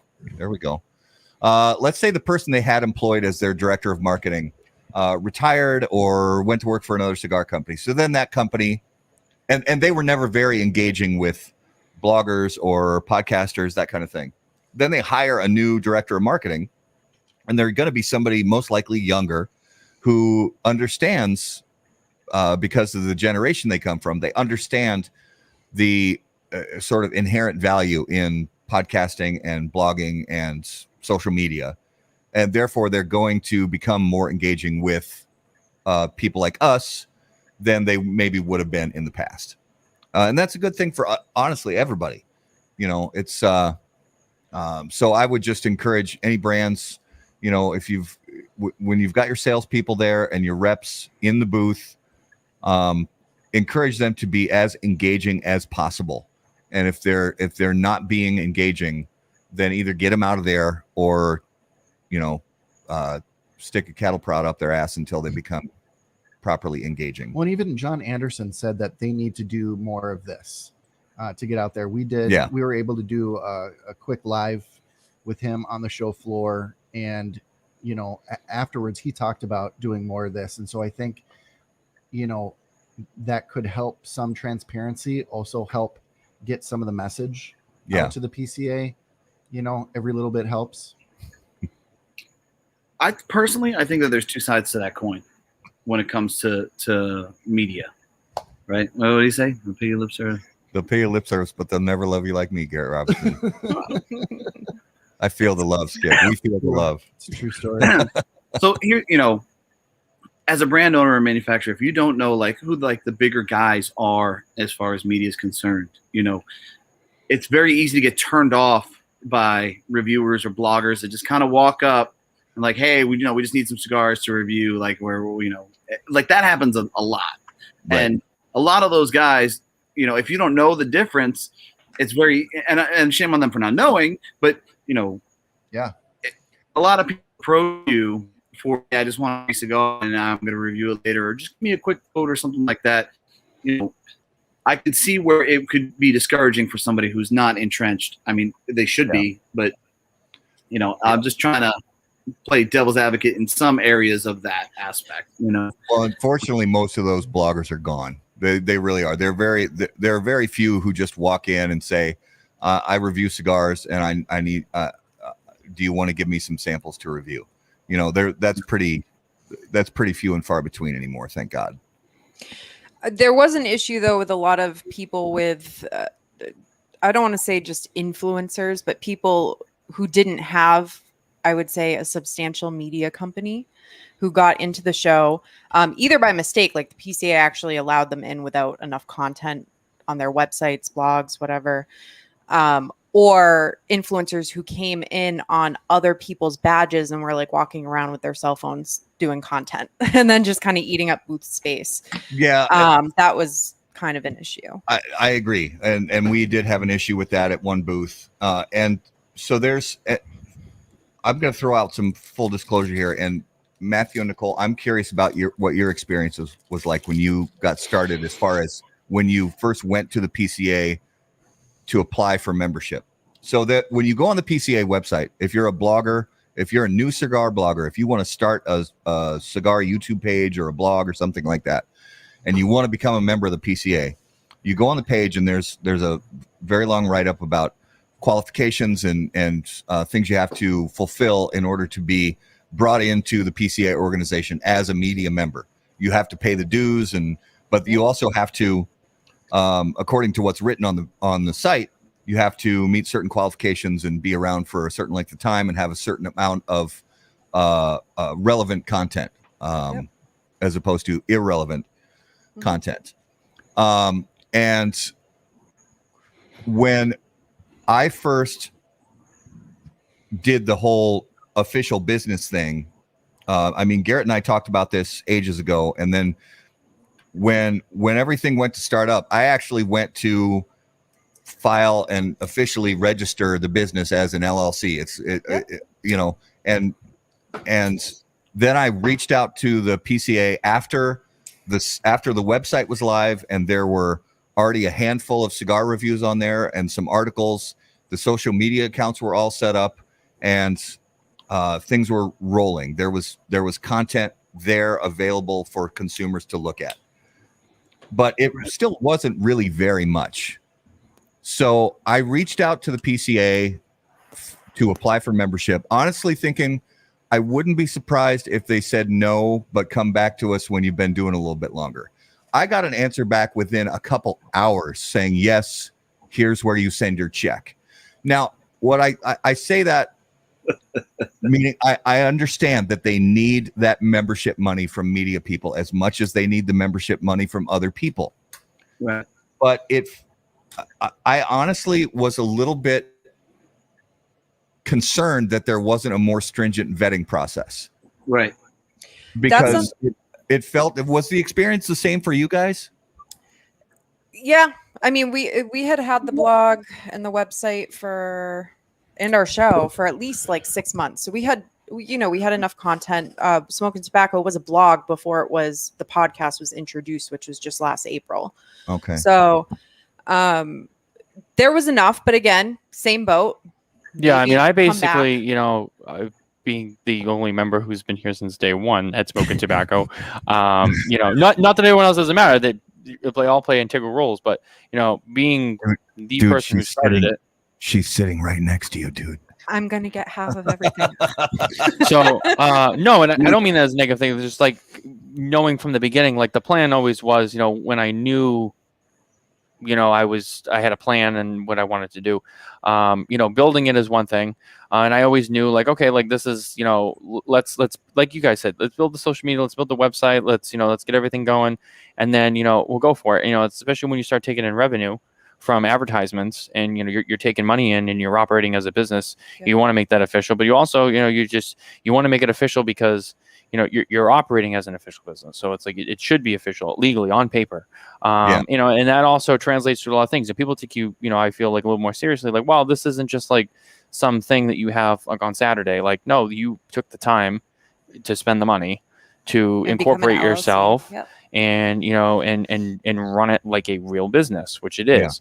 And so I always knew, like, kind of the same process. I got everything built up, and then when I had my stuff, I filed the paperwork. I paid my I paid my money, hired the lawyers and all that stuff. You get the whole thing going on, and now we're here. So I think that that's important. And we kind of had the same approach. Scott Pierce had come on the show as that was going on. So I got to meet Scott, and so when we applied, he already knew who we were, and so I think it was just like, well, I know what they're doing. Yep, they went right in. Yeah, we had Scott Pierce and Glenn Loop. Yeah, and Glenn Loop too. So like when you first had them on the show, had your membership already been approved? No. Okay. No, we hadn't filed for it yet. Yeah. Oh, you hadn't filed for it. We weren't declined. We hadn't filed for it yet because we were in the process of putting everything together.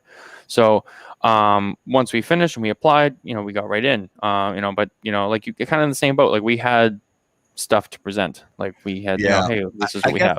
What I'm getting at with all this is that I want there to be, because creating an Instagram account doesn't make you a media company. And I think a lot of people believe that it does. And I think some people, maybe it's possible that there are some people in the PCA organization who maybe don't necessarily believe that an Instagram account makes you a media company, but they're willing to overlook it in order to get the check for $450. Well, and I wish there was a more stringent. This is the issue, is that all of the people with Instagram accounts were actually rejected from media membership, and they came in on the badges of manufacturers. None of them had their own.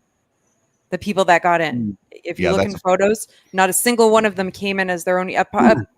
And I'm not including Delicia from Cigar Victory. She's her own business and her own thing. So that's like maybe the one exception. And she's not an influencer. Delicia, I have great respect for her. She's been in the game a long time, and I have great respect for her. Exactly. She has a lot of skin in the game. And she has her own business. So that's separate. So I just want to mention that. And when the conversation came up with Scott Pierce, he had said that he had saw several people at the trade show who he knew applied and they declined. Yes. Wow. And so that was an issue. He did also acknowledge that there were people who weren't properly vetted and that they kind of overlooked certain people. And that is something that they need to, that's true too, to strengthen in the future. And actually, he approached us amongst other media, more established media companies to help create that criteria. So that's something that is going to be coming in the future, a more stringent criteria. Some people do believe that these influencers should come in. I don't think they need to be there for the whole trade show. If you want to do an influencer membership, that's cheaper than the full-fledged media membership, and give them access for one day to create content. That might be a better middle ground so that they can join the PCA. But that's an idea. I don't think a lot of those brand owners and manufacturers will want to partake, because a lot of those guys are wasting time. They're, like I said, they're not credible like you guys. Yeah. So who the fuck wants to deal with that? Well, I think, like I had several manufacturers tell me, like specifically, like there was people who, they were sitting down with a retailer and they were doing their presentation. They had the order forms out, the whole thing. And like a couple of people just like wafted right in, sat down in their chairs, hung out there like it was a lounge on their phones, being loud, and it distracted the retailer. And they ended up losing good sized orders. I mean, actually, it doesn't even matter what size the order is. You know, it's a Right. sale. You know, to them, it's they selling product and they didn't sell it because something came in and they were like, and they left the booth and they didn't buy. And that now that manufacturer's like, what the fuck? Like, you know, I'm here to support the PCA, but I'm trying to sell my product. Right. So and they're not supporting by coming in on other people's badges. You know what I mean? They're not supporting by doing that and then creating that content. They don't have professional video equipment. I mean, you're doing an interview with someone on your cell phone. At least bring a camera. Like, it doesn't cost that much. Even Pete Johnson was like, he's like, yeah, this guy over here, like, he comes over with his phone and he's like, hi, I'm here with Pete Johnson from Tatuaje. And Pete, how are you? And you just hear this. You know, we're good. You know, we have the monster coming out. And so tell me a little bit more about the monster series and the advent calendar. Right. Advent calendar coming out. And it's like, and he's like, he's like, what's this guy doing? If you're gonna do it right. And so those people shouldn't be allowed in. If you are, you know, and you're gonna use that to raise money and throw them a bone, have them come in for one day. You know, they're not doing what, you know, we were doing, which is going around to every single booth. They were just picking and choosing, hanging out. Like, they just wanted to be there, taking still photos, and you know, it's not helpful, and you know, it's a distraction from the business, and that's what that show is for. It's for business. I mean, like, you guys, like Mike, I'm sure, you know, Mike, you probably had appointments with manufacturers that you wanted to talk to. Matt and Garrett, you guys had probably appointments with people so that you had time put aside when they expected you to come and talk to you so that you could do your business with them. And it's like, if you don't have an appointment or you don't have any appointments and you're just, well, I'm just going to show up and just kind of like get in there. It's like, well, remember, a lot of these, you know, manufacturers are there to meet with the retailers first. I mean, that's the first thing, you know. So, like, perfect example, like Mike shows up at, you know, Tatuaje and he has a meeting with Pete. And he's sitting down with Pete to talk about, you know, I want to order, you know, the monster and the calendars, and these are the things that I'm interested in. This is what I want to buy. Tell me, when are they going to be available? You know, how much is it going to cost me? How much do I have to order? You know, all these things about doing business and trying to supply, you know, his store. And so then he can, you know, run his own business. And then someone comes in and interrupts that conversation to be like, oh my God, it's Pete Johnson. Like, oh my God, I've seen you on TV. Like, can we go live on Instagram? And Mike's sitting there like, I'm trying to fucking buy some stuff. Like, dude, I'm your biggest fan. You know what I mean? And he's just sitting there like, I got $100,000 to spend. Right. It needs to be more exclusive in that sense for media. And there needs to be stricter. Mike, have you ever had an issue either when you were selling Postania or going through as a retailer buying cigars from different manufacturers where some a blogger or an Instagrammer just like swooped in and tried to break into your meeting? Well, no, to be honest, I've never really had that. I mean, like, I've had people stop in as a brand owner and say, hey, we want to do a clip, or, we want to do a segment. And there were times I'm like, hey, listen, I'm sorry, I can't right now. That happens a lot. And, when you're in the Romer booth, it just kind of is what it is. And, we kind of know who you want to talk to anyways, if you have that time. If I have an extra 20, 30 minutes, it's going to be with you guys, it's going to be with Coop, it's going to be with Aaron Loomis, it's going to be, Dojo. Like, there's a handful of dudes that that provide great content that you'll sit down and have a conversation with. Charlie, or Brooks, like the half wheel guys, obviously. And normally, I would say that you're right when it comes to PCA as far as making appointments. If I were going as a retailer, and I haven't gone as a retailer in a long time, we would normally have appointments set up. To be honest, this year I had one appointment set for one morning, and I only set it out of kind of shits and giggles just because it's like, all right, well, I'll book it. But, if you're a real retailer and you're a serious buyer, then the reps already know who you are. The brokers know who you are. Some of the owners know who you are. And, you walk in and say, hey, I know you're really busy. If they're busy, then you come back. If not, then they'll make time for you. This PCA, everybody made time. There was no, hey, can you come back? I had zero experience for that whatsoever, and that's kind of my point when it comes to I know that there's a serious problem here. I mean, if you walked outside of Vegas at all and you saw the streets, they were fucking packed. You couldn't. I didn't book a hotel room. I didn't book a hotel room because I'm like, whatever. I missed the special PCA deal. I'll just wing it. I'll get it when I get there. They're like, okay. I'm like, hey, I need to get a room, Venetian. Yeah, we just have our suite available. It's gonna be $1,100. I'm like, all right, cool. So then I'm gonna be staying somewhere else, I guess. Like that's how big Vegas was. Yeah. But that's not what the convention was. Yeah. So you're right about COVID not being the real issue here. Right. But I haven't really had any media guy interrupt me during sale. But then again, I don't really talk with a lot of the owners. I talk with the reps. I talk with the brokers. Yeah.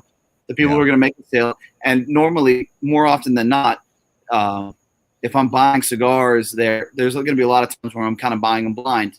If the brand is established with me, I know you would have dropped that 1,100. First of all, we got way more than 1,100. I ain't got it like that. So so we stayed at the Park MGM for $400 a night instead. So we had one incident. And I'm not going to name names. I know people want me to name names. I'm not going to name names.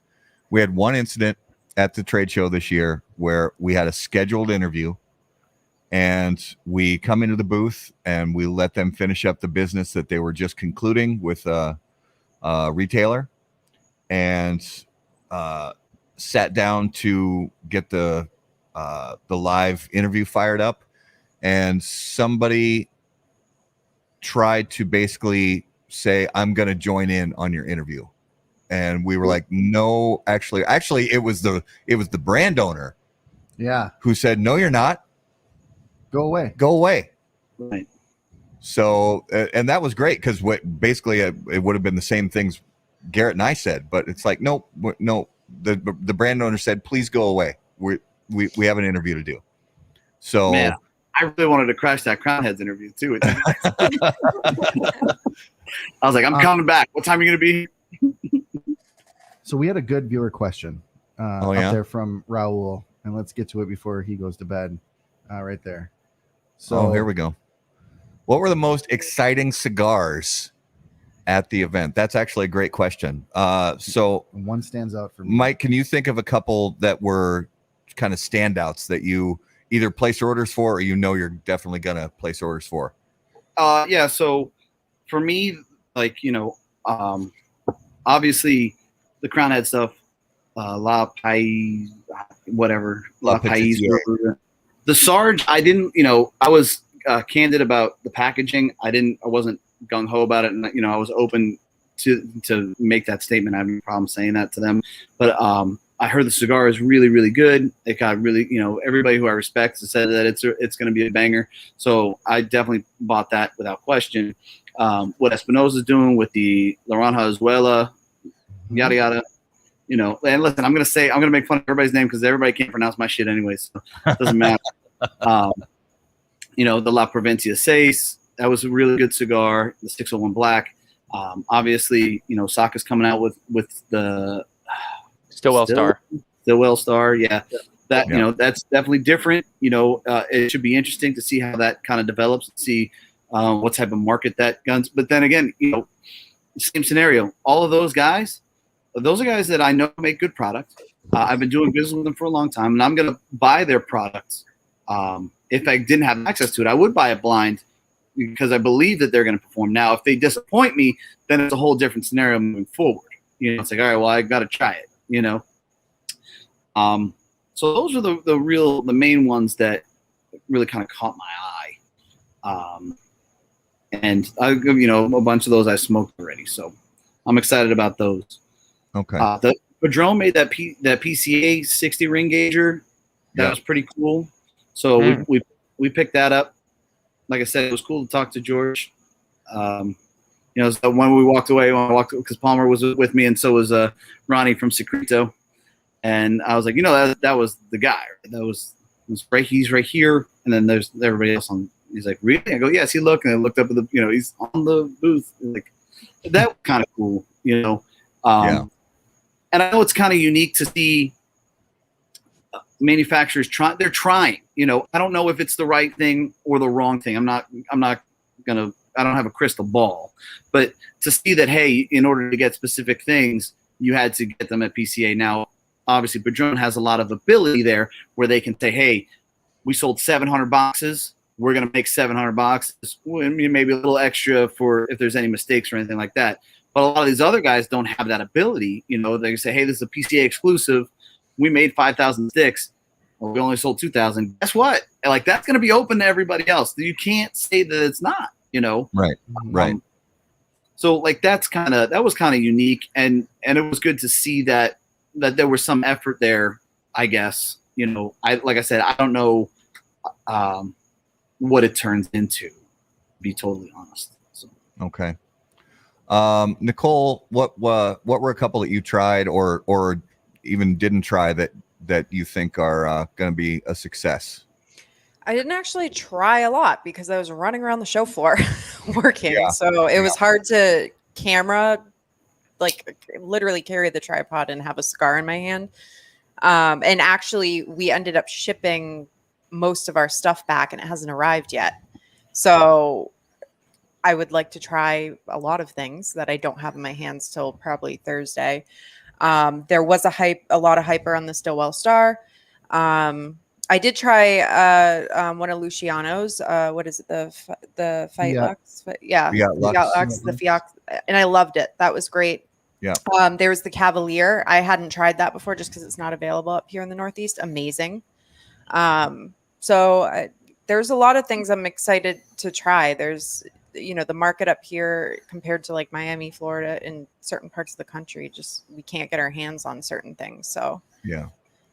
I mean, I would, Stillwell Star is a big one I want to try. The Hustler 5 and Dime from 724. Yeah, that was really good. I already had that one. That one was really good. Skip said, the New All Saints. Yeah, I'm excited to try that. We got to talk to Mickey, and we had a good time at that booth. That's one that I'm excited. I don't have it with me, like she said, but they're on their way. So that's one I'm excited to tear into. And Mickey's actually coming on the show in a couple of weeks, so maybe I'll just save it for then. But I mean, there was a lot of interesting stuff. There wasn't as many, I would say, new things probably as normally, because I think a lot of people are just trying to sell what they already have. There are a lot of line extensions. Yeah, a lot of line extensions. I think that was really the message that, because, Garrett, you were at the media compound that night, and that we were all at the table together kind of sharing notes, and that was kind of like the thing that came up. Like, it's kind of like, I think it was Coop who said it, like, this is like the year of the line extension, really, because people don't, like the new stuff came out, but like no one wanted to come up with a completely new thing, and because they're all kind of still working on what they already have. So, I think that's the biggest thing, but there were a couple new things, and those few things I think, are going to be good, from the ones that, I got to see and whatever. So, and I heard about, the El Septimo stuff, as I mentioned before. I was really, I haven't tried any of it yet, but I was really intrigued by it because of its, mystique, and it's very high price point. And it's like, for me, it's like, I'm just curious to see, how much of a hype that this lives up to. I mean, they have cigars that are going for $60, $70, $80, $90 a cigar. That's all fine and dandy, but is it actually worth it? You know what I mean? And I feel like, even with people like Davidoff, big reputation. They've been in the United States market for a long time. Everyone's had Davidoff. There's been some crazy Davidoffs. I mean, like the Oro Blanco, that's a $500 cigar. It kind of gets to a point where it's like, regardless of how good the cigar is, I mean, like, does it really warrant that high of a price tag, or is it more about just the, what's the word I'm looking for? Just mystique. The luxury aspect. Yeah, the mystique. Like, oh well, I spent $500 on a cigar. Ooh. Yeah, you know what I mean. I'm sure it's a good cigar, but is it worth $500? I don't know. But then again, so that's kind of my thing. Like, all right, well, they have this ultra premium thing. Like, I'm curious to see, like, just how does it stack up? With their handbags for females. Yeah. Oh yes. Oh yeah. Garrett, did you pick one of those up? The $4,000 bag. Just a couple.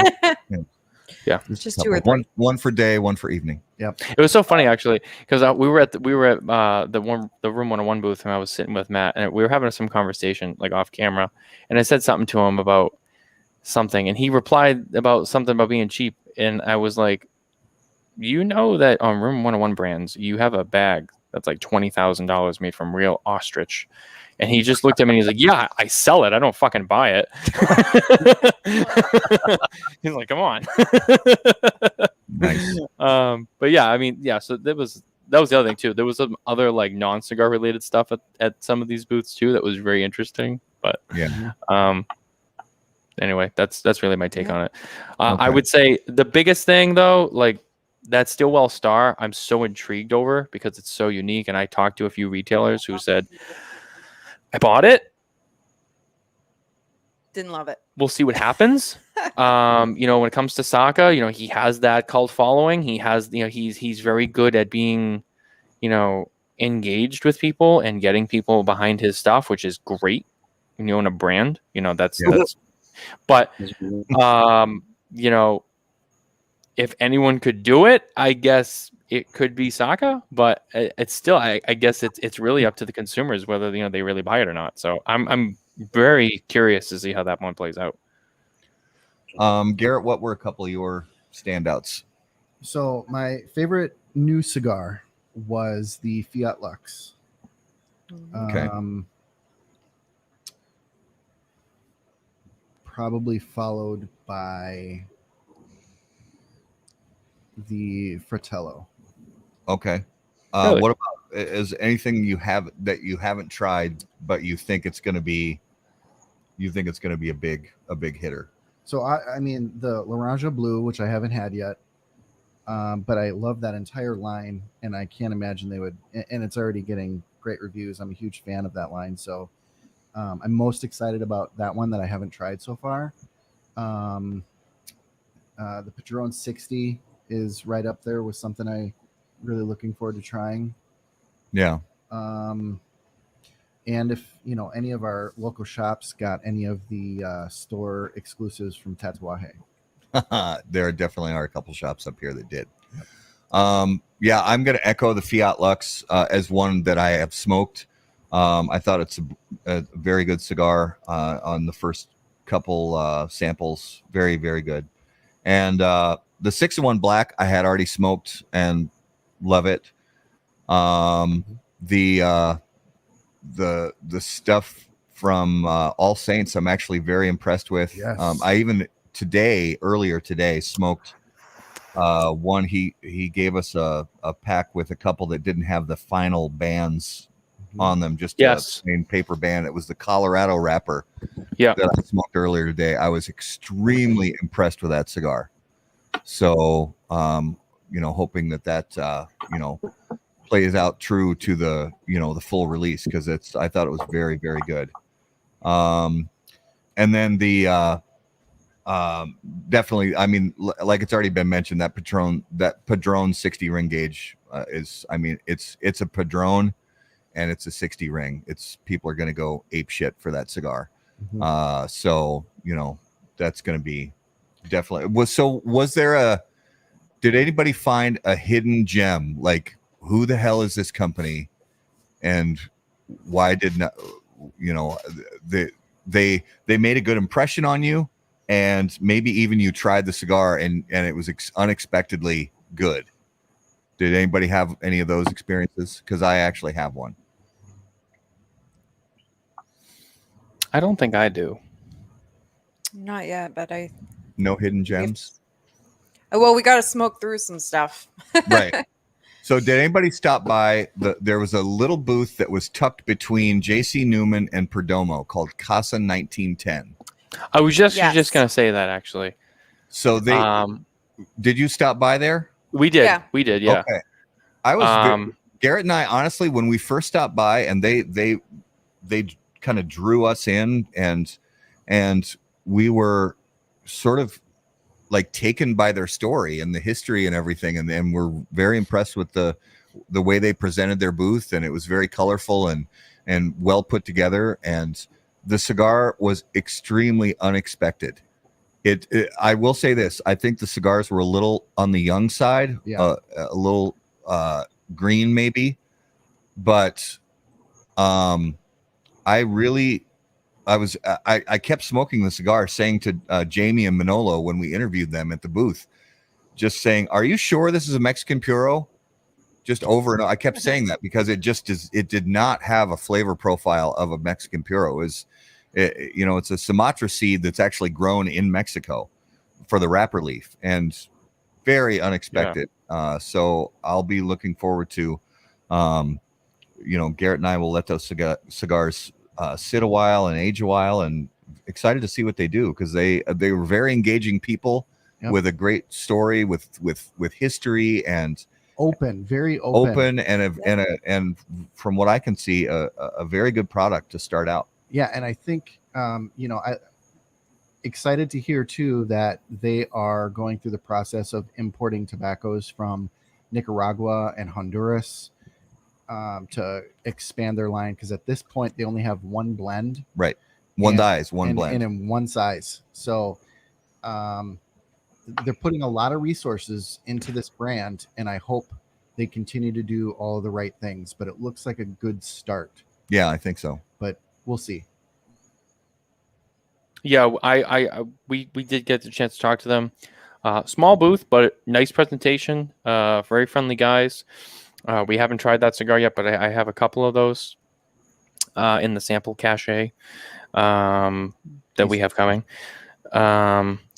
Amendola family made their debut. Oh yeah, PCA. Amendola. Well, Amendola we were yeah. familiar with already, but it was good to see those guys. They were at the Illusion booth. They started their new distribution with them. Yes. Yeah. They had their cannoli line out. They had their core line out.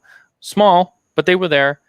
Great guys. I would say if anyone hasn't tried Amendola, I will vouch for them. I thought that they have some really good cigars. They have some nice stuff. They have a great story. That they're really great guys. They've been on the show. That's, I guess, a hidden gem that I didn't discover at the show, but I have discovered somewhat recently that is good.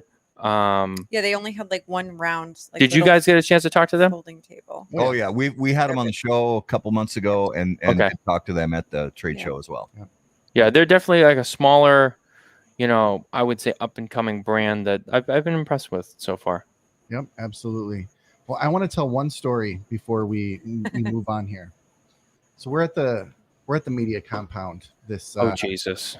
I think I know what the story is. So is it? I. Hold on. So before I don't want to steal your thunder here, but is this about how you had to be the hero for everyone else? A little bit. Okay. Yeah. A little bit. So Garrett, before he tells the story, I want to get this straight. Garrett's about to tell a story that makes him the hero. Yeah. All right, go ahead. I wasn't even. I want to interject you now because everybody else is interjected. I don't think it's fair that you guys have done that to Garrett. I'll give him some credit. I'll tell this story, but he stepped up. I wasn't even gonna talk about that part. So for those who are not familiar with the wildlife or insect life in Las Vegas, they have these dinosaur-sized beetles. Dinosaur size. They're like this big.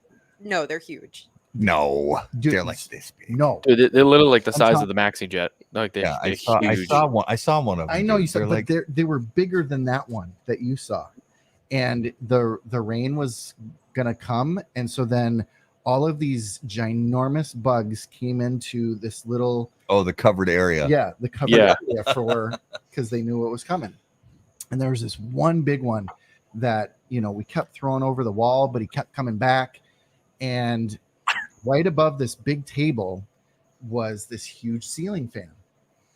And one of the bugs flew up and was on the ceiling and crawled like right above the table and was just chilling there, like in between. Above the fan. Yep. So above the fan. And we're just sitting there. And now Nicole is sitting right underneath basically the fan and this bug. We're trying to have a conversation, but it's really not working out very well.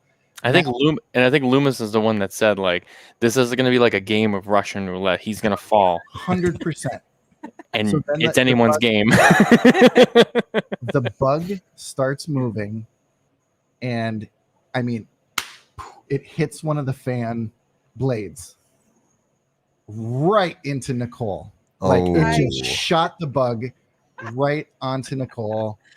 And I knew it was going to happen. I called Matt it. runs away.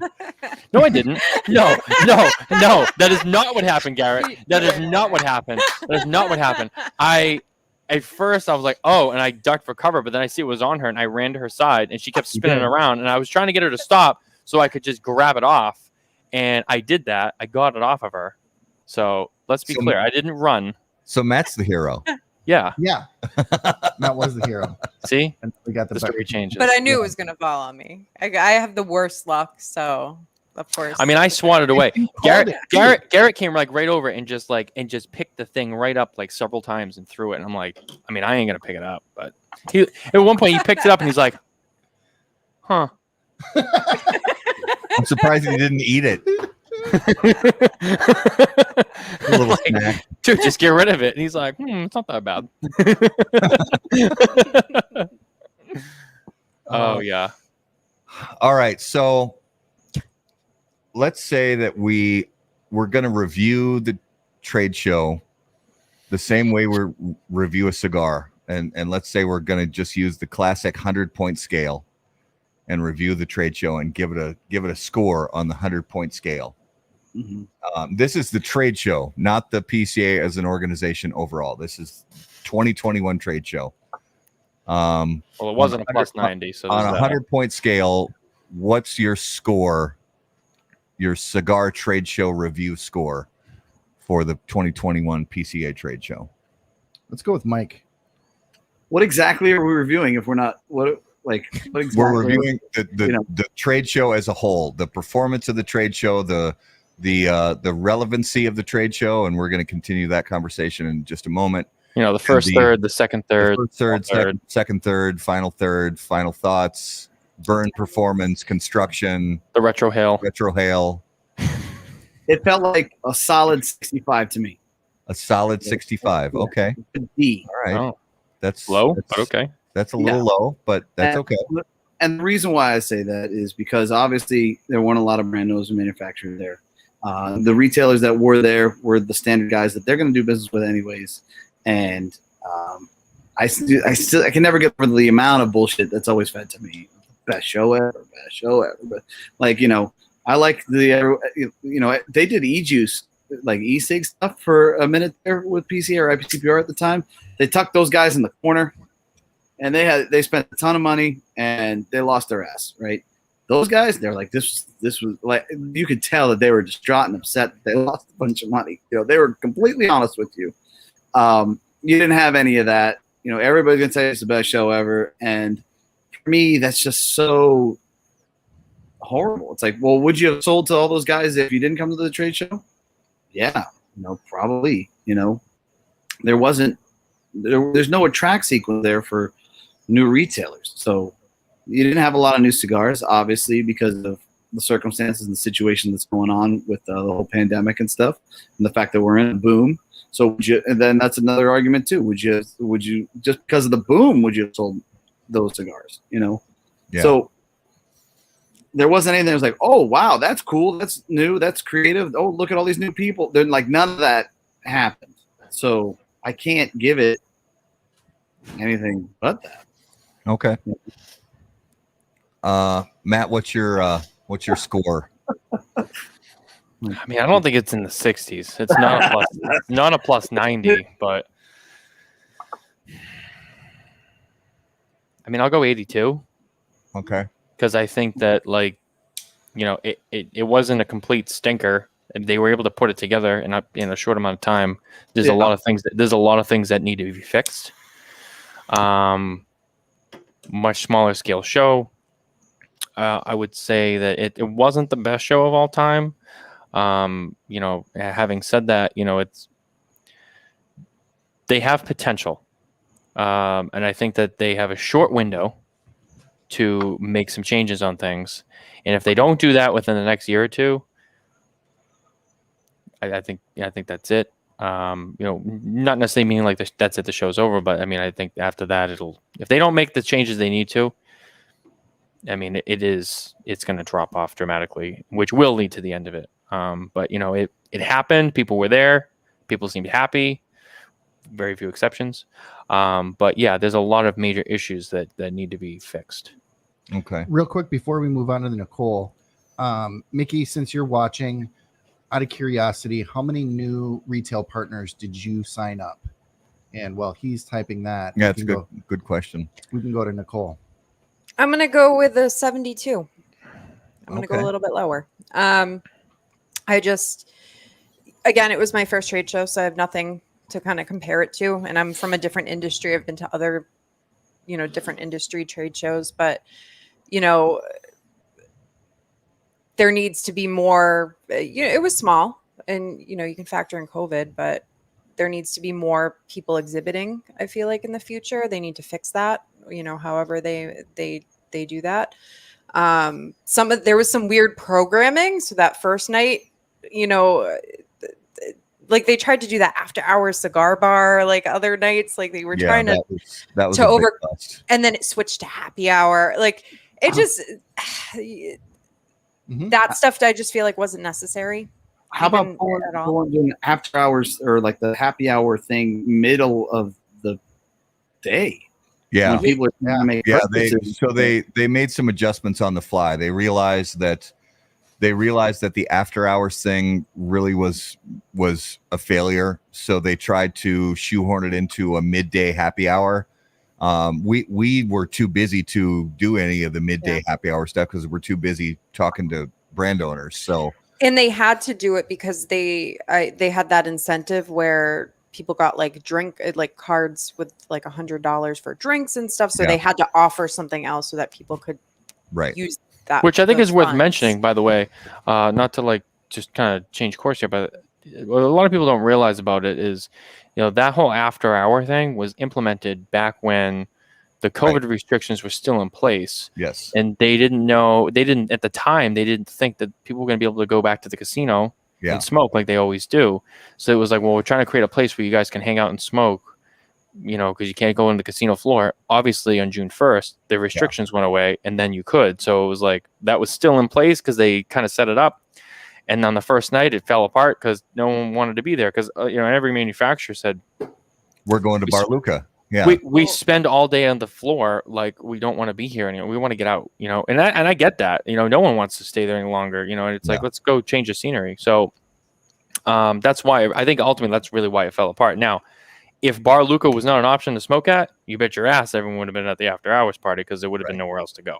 Right. And that was an unfortunate thing that the PCA really didn't have control over. They really had to move and kind of bob and weave and figure that out because they signed the contract for that in-house vendor lounge with the bar and the drinks and all that stuff. And the following week, I think it was less than a business week later, it was announced that everything was going to be open. So all the bars and lounges and casinos and all that were going to be open. And it was too late for the PCA. They already signed the contract and they couldn't get out of it. So they had to figure out a way to still technically give the people the value that they paid for, and they tried to shift it into a happy hour thing during the day. That really didn't work either. It was honestly, it was a very unfortunate circumstance that the PCA, I think it was unfortunate and it was kind of a fail, but they really, they did the best they could do to try to make, chicken shit into chicken salad. It was, I'll give them props. Fixed it. Yeah, I'll give them props for that. I mean, they that was one of those things that was, going into it, there was unknowns. They did their best to try to give people a very good solution. And ultimately, beyond their control, other things changed and they were already locked in and there's nothing they could do. So I get that. And their intent was to try and still give people the atmosphere that they were going to want. Right. But it's unfortunate, but I think in the end, people would have rather have gone to the bar anyway, having that option. So, yeah. So, Garrett, give your score. 75. 75. Okay. See. All right. So I actually thought about this before we went live earlier today. I was working on the questions and all that stuff for the show tonight. And I actually came up with 86. That was the number, and I'm sticking with it. But keep in mind, so the previous trade shows that I have been to was 2016, 17, and 18. And those don't rate a whole lot higher. So 16 is my highest because it was the first one I ever went to, and I had, you know, the big kid Disneyland eyes at my first ever trade show. So 2016 I give a 91, and 2017 and 18 I both give 90s. But I wasn't at the trade show in the, you know, the big years when it was absolutely just this Disneyland theme park for cigar lovers. So I hear a lot of talk. I think mostly it's hyperbole that you hear a lot of people say this. I heard this phrase over and over again on the trade show floor and after hours events. And I think it's just overstated. People saying that, you know, enjoy it because it's going to be the last trade show. Do you guys believe there will be a PCA trade show in 2022? Absolutely. I think there will be one. I think there will be at least one more. And it kind of goes back to what I was saying, where they have the opportunity. And, you know, I think a lot of people, regardless of the other issues, a lot of people are going to look at this trade show as the mulligan because of the whole pandemic situation. Not that that's all the blame, but I think it has a lot of weight. But going into next year, regular year, where you know, like, things are going to be open unless something dramatically changes again. But, you know, you have the time to plan it as usual. Everyone has full notice. It's happening. This is what we're doing. Like in years past, they make the changes they need to make next year better. Yeah, it'll continue after that. If they don't, I think it'll continue to steeply decline. So okay. I think there's at least one more, and I think that's really their shot of, like, okay, their redemption. We're back here.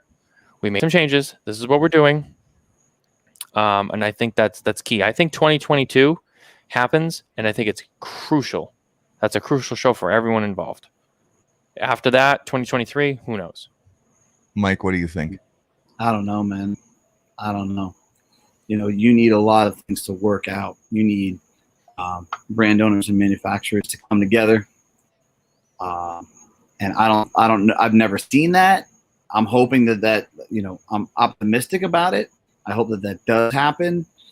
You know, but what happened at the end definitely created a wedge, but could fix it too, which is, you know, possible. But, you know, I don't know, man. I honestly don't know. I don't know if you see one next year. I hope so, or I hope that you see things going in the right direction. But, man, you know, I wanted to go this year specifically for the reason that I want to see with my own two eyes.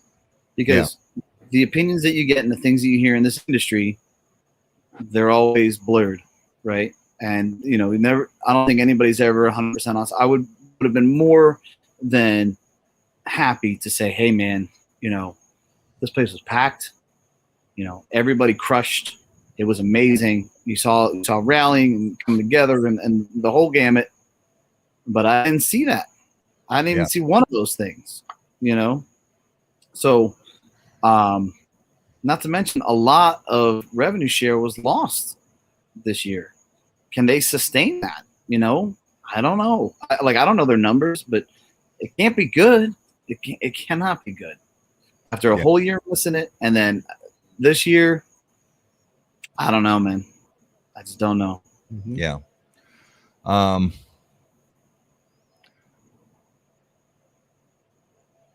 Well, I'm gonna go with Garrett. Sorry, I don't mean to get dark with you guys. I just it's all good. I think it's honest. We got to be honest. It's a fair assessment. Yeah, it is. And absolutely, we got to be honest about it. And I think that that's the biggest part that's missing in this industry when it comes to the brand owners and manufacturers. They're never fucking honest. They're not, you know. And then when you hear, well, what was attendance? Oh, attendance was X. Okay, but what? So what's the breakdown for that? Every time you printed a badge. So if I was a retailer and I had 10 people come in, they all count as people, but I'm the one buyer. I don't have 10 buyers, you know. So like that's not a legitimate. If that's how they count, then that's not legit. Again, I don't know how they count. I don't, but it just always seems like bullshit, and that's the sad part. And until that is fixed, you're doomed. You're doomed. So, Garrett, do you think you attended your first and last trade show? I don't. Okay. And while I recognize that there's a lot of clearly there's a lot of things to work on that we've kind of discussed over and over, but I think what makes the cigar industry unique is the relationships, is the brotherhood and sisterhood that happens, that I did see at the show floor. I did see a lot of brand and retail partners commingling, and commingling. They were some snuggling. And I think that there's a foundation there, and I don't think anyone wants to see the PCA fail. I don't think anyone wants to see the PCA go away. No, you're right. 100% correct. Yeah. So I think that and I hope, and I think that we're going to see some movement in this off season, until next year, of brands getting together and doing their part. Now, I will say that I've said this, for over a year now, the PCA needs to decide what hats they're wearing, because I think they're wearing too many hats. They need to get more focused on what they need to do to have a successful show, and they either need to offload that, legal fight to a CRA or some other organization, or they need to double down on it and really operate two different entities. Yeah, that's so. I'll say that I agree with Matt that I think next year is the absolute make or break. Next year, the 2022 trade show is the ultimate make or break for a lot of different reasons. And the PCA, if the PCA is better suited being an advocacy and regulatory lobbyist legal organization or a trade organization, and where is the money best spent in order to keep the cigar business in the cigar business?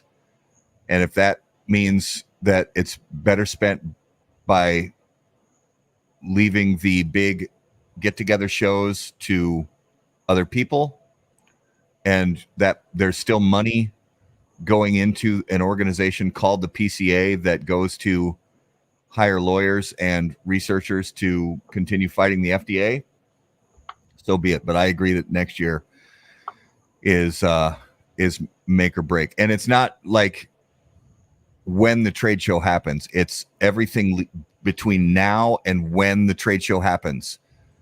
That's good, because I have a feeling even if we go from today until the announcements come out about the dates for PCA 2022 and all that stuff, we will know before the trade show even happens in 2022 if the 2022 trade show is going to be the last one that ever happens, because of all the things leading up to it, whether the big four come back, whether the other 41 companies come back, whether all that stuff. There's going to be a dozen or dozens of different factors that go between now and then that will tell us whether or not that's going to be the last PCA trade show as we have known the trade show to be.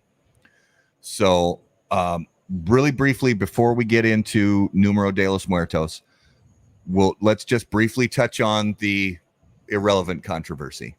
Briefly. So for those who don't know, at the end of the trade show, the very end of the trade show, we were actually in the Rocky Patel booth for quite a while. We got some connections in there, and we got Rocky on our schedule to do an interview during the last day of the trade show. And, you know, you guys know how sometimes it goes that somebody says to you, I'll only be another minute. I'll only be another 5 minutes. I'll only be another 10 minutes. And the next thing you know, it's 90 minutes later and you're still waiting for this person. And so we were told by one of the reps in the Rocky booth, Rocky just stepped out. He's going around the trade show floor and they're gathering together a bunch of manufacturers to come over to the front of the trade show and get a big picture with a bunch of people. So they did that. And it was about a half hour later, all these manufacturers come walking around the corner and they all get in this big line and get a picture. And I was fortunate enough to get the camera turned on quickly and go live with a bunch of these people. And Rocky made the comment, not only himself, but when he had all these people gathered together, Rocky said, and I'm just quoting him, he said, if you're not here, you're not relevant. And he was saying this to people who didn't attend the trade show. And he didn't specify whether he was talking about other manufacturers, retailers, media. He didn't specify. He just said, if you're not here, you're not relevant. And he not only said that himself, he encouraged everybody who was in that photograph, all these brand owners, to at the same time of day, go on their social media platform and post a copy of that picture with that comment, with the same comment, where everybody would be saying that same comment. If you're not here, you're not relevant.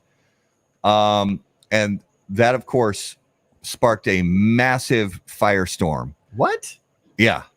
Yeah. Oh. And so, Mike, Tell us about your shirt. Tell us about your shirt. Well, first of all, I want to tell you that. So I made this shirt today in a rush, and I only had one XL. Sit up a little bit and show that off for us, for anybody who I hasn't misspelled it, and I didn't even say anything when I was coming on, but it's definitely misspelled. But it's irrelevant, you know. Irrelevant. Yeah.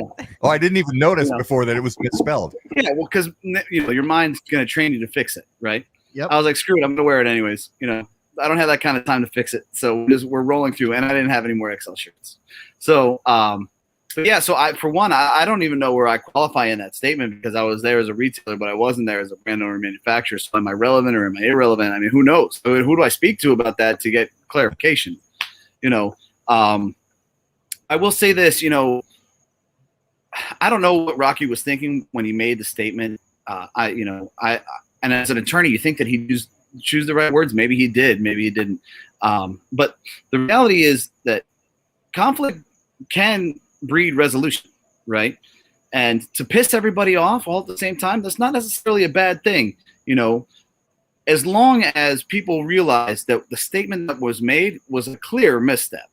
There's an overreach. You don't know everybody's circumstances. You don't know why people were there and why people weren't there.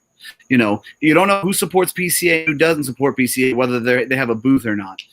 And, I mean, I've been in the industry for 12 years. I've probably had 2 conversations with Pete Johnson,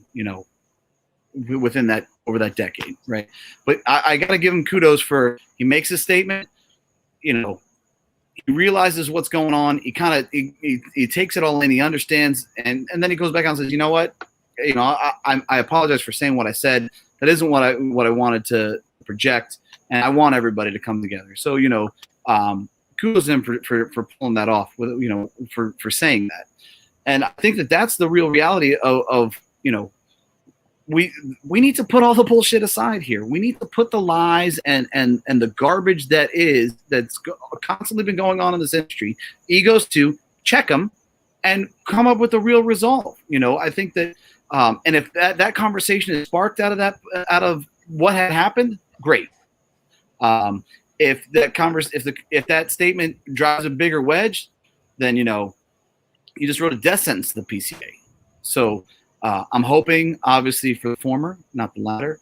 Yeah. And like I said, I don't know what the thought was there, but I don't think there was a lot of thought that went into it. And I want to clarify also that, to the best of my knowledge, everything that I saw and heard from that group that got together and were going around gathering people from the show floor, that was nothing that was as far as I know, not only did the PCA not endorse that comment, they didn't even know that they weren't even a part of gathering all the people together for the picture. So this was not something that was driven by the PCA as an organization or anyone who works directly for the PCA. This was the gathering together was a few different manufacturers that then turned into a lot. The comment itself was made by one person and was echoed by others. Also, like you said, Pete put that comment on his social media, and then after a little while realized, okay, this is probably a really poor choice of words. Right. And he took it back and he apologized. And I know a couple other people, as far as I know, a couple other people apologized for it as well. I haven't spoken to Rocky since then. I don't know where his stand on it is today, but we would love to have that conversation with him and clarify things. Right. You know, the reality is the PCA needs to cater to the brand owners, manufacturers, and they need to cater to the consumers, right? You need to have consumers come in. You have to have new people come in. If not, the brand owners and manufacturers, you're not helping the people who you're trying to service. If you can't successfully service those people, then you're a failed business. It's just that whether it's nonprofit organization or not, it's still a failed practice. So those things, addressing what makes everything right for your brand owners, your manufacturers, your consumers are really what needs to happen. If you break it down on a simple binary level, you need to bring more people in. You need to entice them for coming in. You need to make sure that it's, that the juice is worth the squeeze for your brand owners. And I think that the bigger problem with that is that, the band plays on as the Titanic kind of goes down. You still constantly hear, "Oh, it was just so amazing! It's just so amazing." Yeah, we sold too much, and I'm like, "Stop, man! You would have sold it whether you were here or not." So, did we ever hear back from how many new customers Mickey got? No, he did not. Okay. Matt and Nicole, what's your thoughts on the whole kerfuffle at the end of the trade show there? We witnessed it too. We happened to just be wrapping up an interview at the Fuente booth, and it happened right in front of it, and people were coming over. Not a lot of people knew. They were just getting together for a photo. Most of them didn't even know about the comment. That was kind of after the photo was taken. And a lot of people didn't echo it afterward. A lot of people changed their post and removed the comment. And yeah. I think that, I think people going into it were like, oh, we're taking a photo together, all the manufacturers. That's cool. That's great. Right. Yeah. Right. Then it was, some things were said. And I think people had this thought process of, oh, well, this is probably just, sorry, I dropped something. This is just about the big four. I think there's a lot of people that thought maybe maybe they assumed, oh, this is about the big four not coming and all of the stuff that's under that. And I think what a lot of people maybe didn't realize was, well, there's a lot of people other than the big four who didn't come. And it's a very vague statement. And people might take offense at that. And, whether or not it was the right thing to do, I mean, I don't think it's necessarily right to call anybody out. Because, I mean, again, we saw what happened. And that's what you're going to get. Regardless of who it's towards or how you say it, you're gonna offend people. Like John from La Flor Dominicana, Carney was kind of like, yeah, I mean, we weren't there. And I had people blowing up my phone about it and telling me, like, oh, I guess you're not relevant because, Flor Dominicana didn't exhibit. And it's like, well, we didn't go because of like a business decision. And like, we didn't, does that make us not relevant? Because we're just trying to keep our brand afloat right now during like this rocky, like 18-month span in the business with the pandemic. Like, so now I'm just not relevant. And I know like Joe Grow from Drew Estate, who's from the Big Four, made a post and which arguably, I mean, I understand how he feels. it's not like it's not his fault or anything. He works for Drew Estate and Swisher International, but it's not like it's his fault. And he made a post being like, "Oh, so I guess I'm just not relevant because I wasn't at the trade show." Yeah. And it's like, so you have people who even work for those companies. It's not their decision or it's beyond their control. And it's almost like that message can be taken very personally to individuals who maybe didn't have a choice. Maybe Joe Grow wanted to be at the trade show to work and be part of Drew Estate and all that. But Drew Estate said, we're not going. So now people get together and they make this comment, and people like him are like, I'm not relevant because like my company said, hey, we're not going to the trade show. Yeah. So, you know what I mean? So like, I don't think it was maybe the right thing to do. And it shouldn't have been said. If you had something to say at some point specific, maybe be specific if you're going to throw those comments around. And choose how you say it. More than just throwing comments like that around and poorly choosing words and the way that you say it, but when it's a comment that's as inflammatory as that is, and not only saying it yourself, but almost in a evangelistic sort of way, encouraging everybody else to repeat the same mantra. That's the part that kind of really was it upset me. You know, if you say whatever the hell you want to say, you can say whatever you want, but encouraging everybody else to spew the same poorly thought out phrase really got under my skin. And I would be happy to tell Rocky that to his face. I mean, when he even said that, so we interviewed him after that photo op happened. And he said the phrase again during our interview. And I'm standing there holding the microphone, and I just kind of do this uncomfortable laugh after he said it. I was like, oh, shit, he just said it again. He said it again. I was like, okay. So, and that was the end of the interview pretty much. But because they literally were turning the lights off and tearing down tables in the middle of our interview. But it was, I definitely want so much to get Rocky on the show and talk to him and find out about, you know, all of it. I want to decipher it and see what's going on with that. So let's, is it? I think so. I think it's time. It is time for this week's Numero de los Muertos. And as always, Numero de los Muertos is brought to you by Smoke In.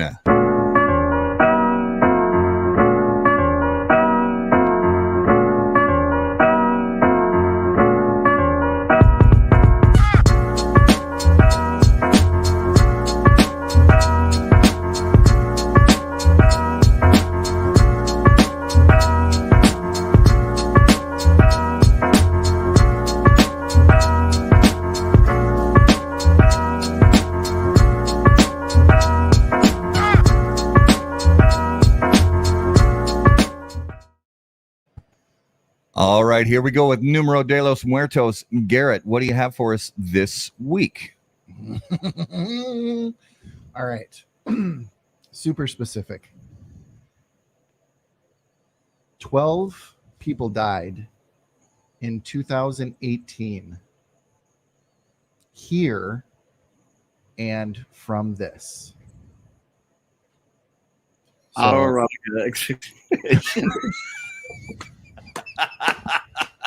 he beat you to it, Skip. Is that it? It would be really ironic if that was it. No, definitely. No. Definitely. So 12 people in the year 2018. Yes. Here. So is it in the U.S.?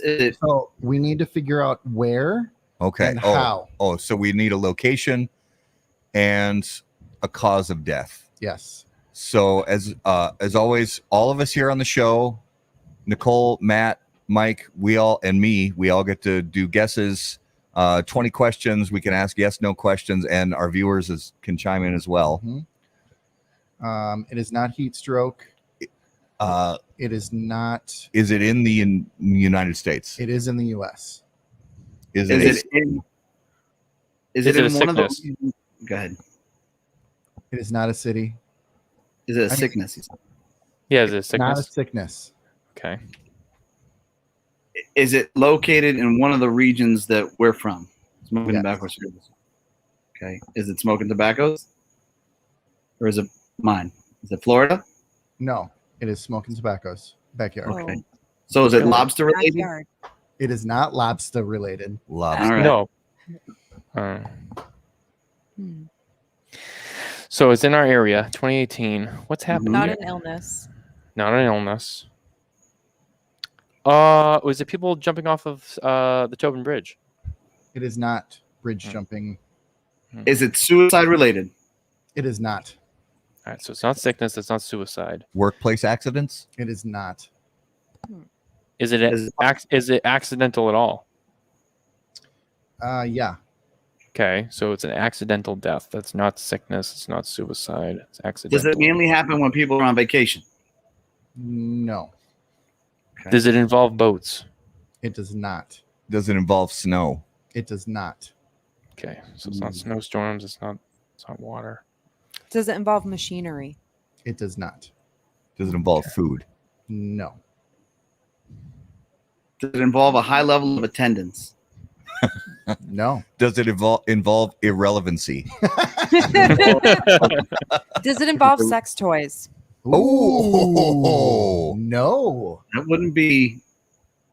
I mean, maybe it's northeastern related, I guess. Well, No, that's you just the place, but not. True. I feel like it's too small of a number to be like. It's not boating accidents, not alligators, not dying of laughter. It's not drugs. What happened in Oh, it could be. Okay. Oh. Is it bath salts? No. No. No, we're not like a bath salt region. No. Is it That's ketamine? Florida. No.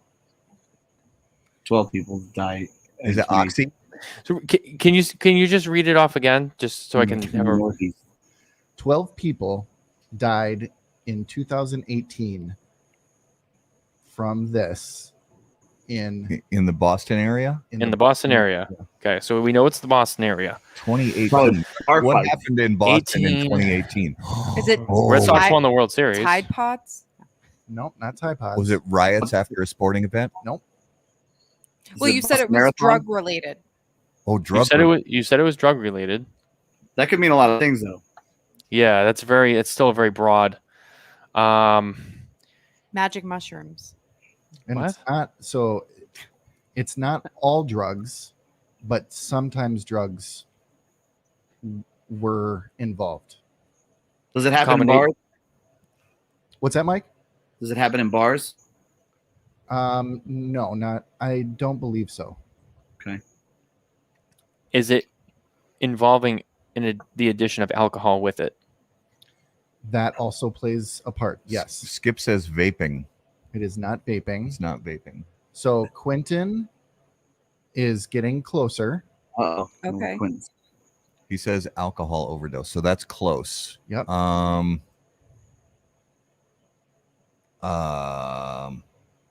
Is it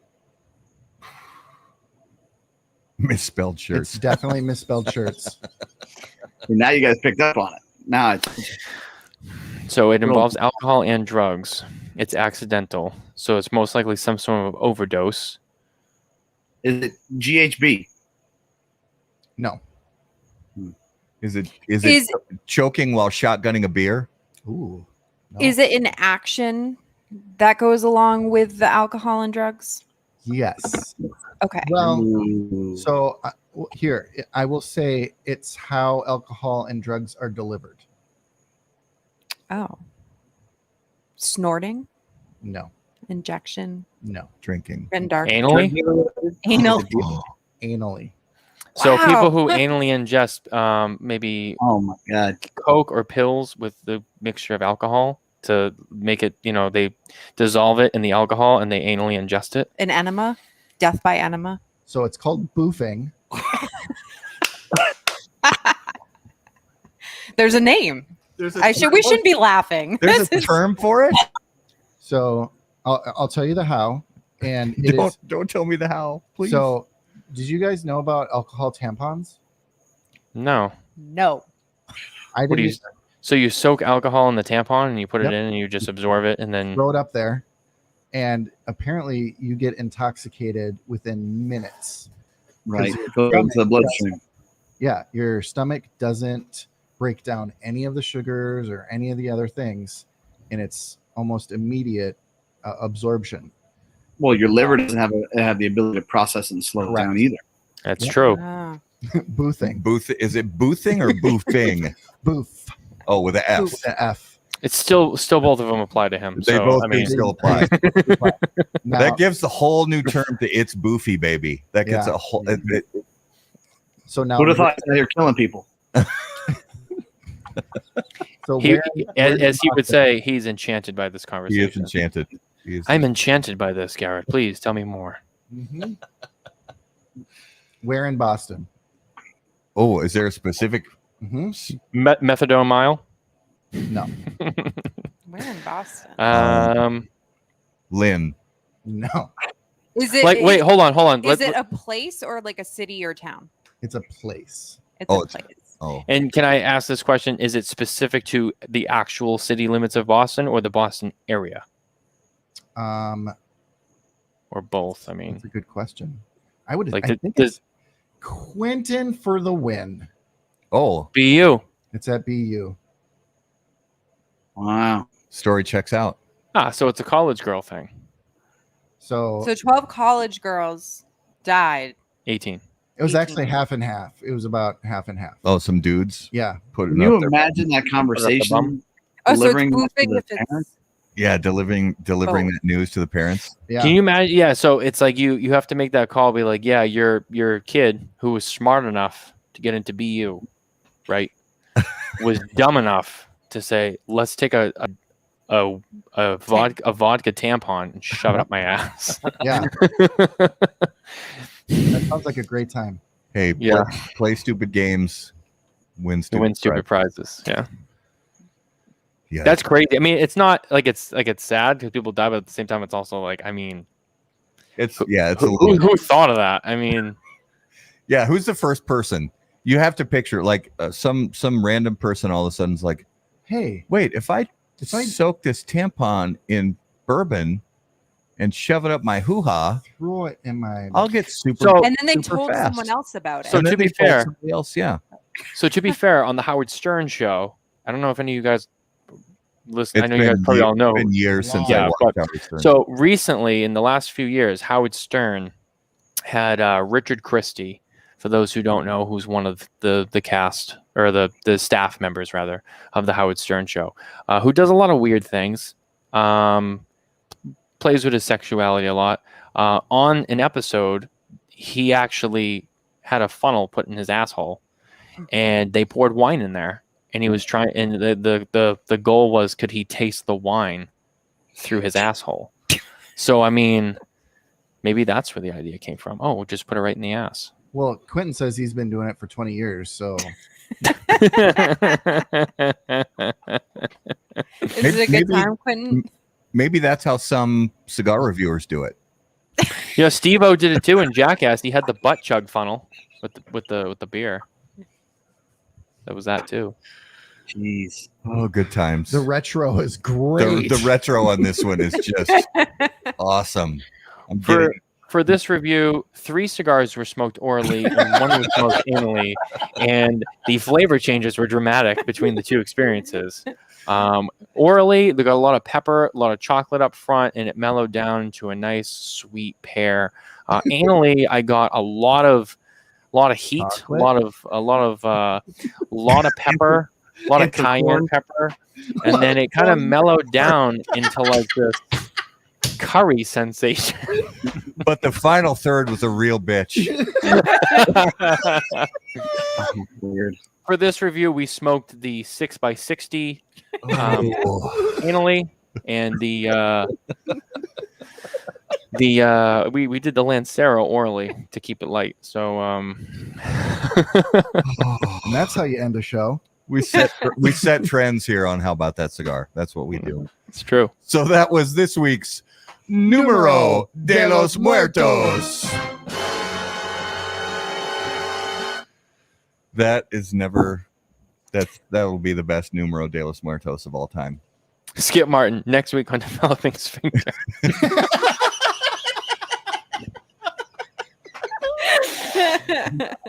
Can we get? Is there an award we could give to Skip Martin for like best comment of the show? That one takes the cake. That's fantastic. All right, so we're because it's been a really long show. We're not going to do our lightning round, but we are going to do notable smokables because we have a lovely, wonderful, fantastic sponsor for that segment. And as always, guys, notable smokables is brought to us by our friends at Ace Prime. Notable cigars, notable passion, notable purpose. So each week we each name a cigar that we've smoked recently that was notable to us. It could be something that's been on the market for many years that we just revisited for the first time in a while, or it could be a cigar that's brand new to the market that we tried for the first time. So, Mike, is there something you've tried recently that kind of fits that criteria? Well, it kind of fits Ace. That it's that La Pyres or whatever they called it. Patissier. There you go. Thank you. That's a good stick, man. It had a good, great flavor.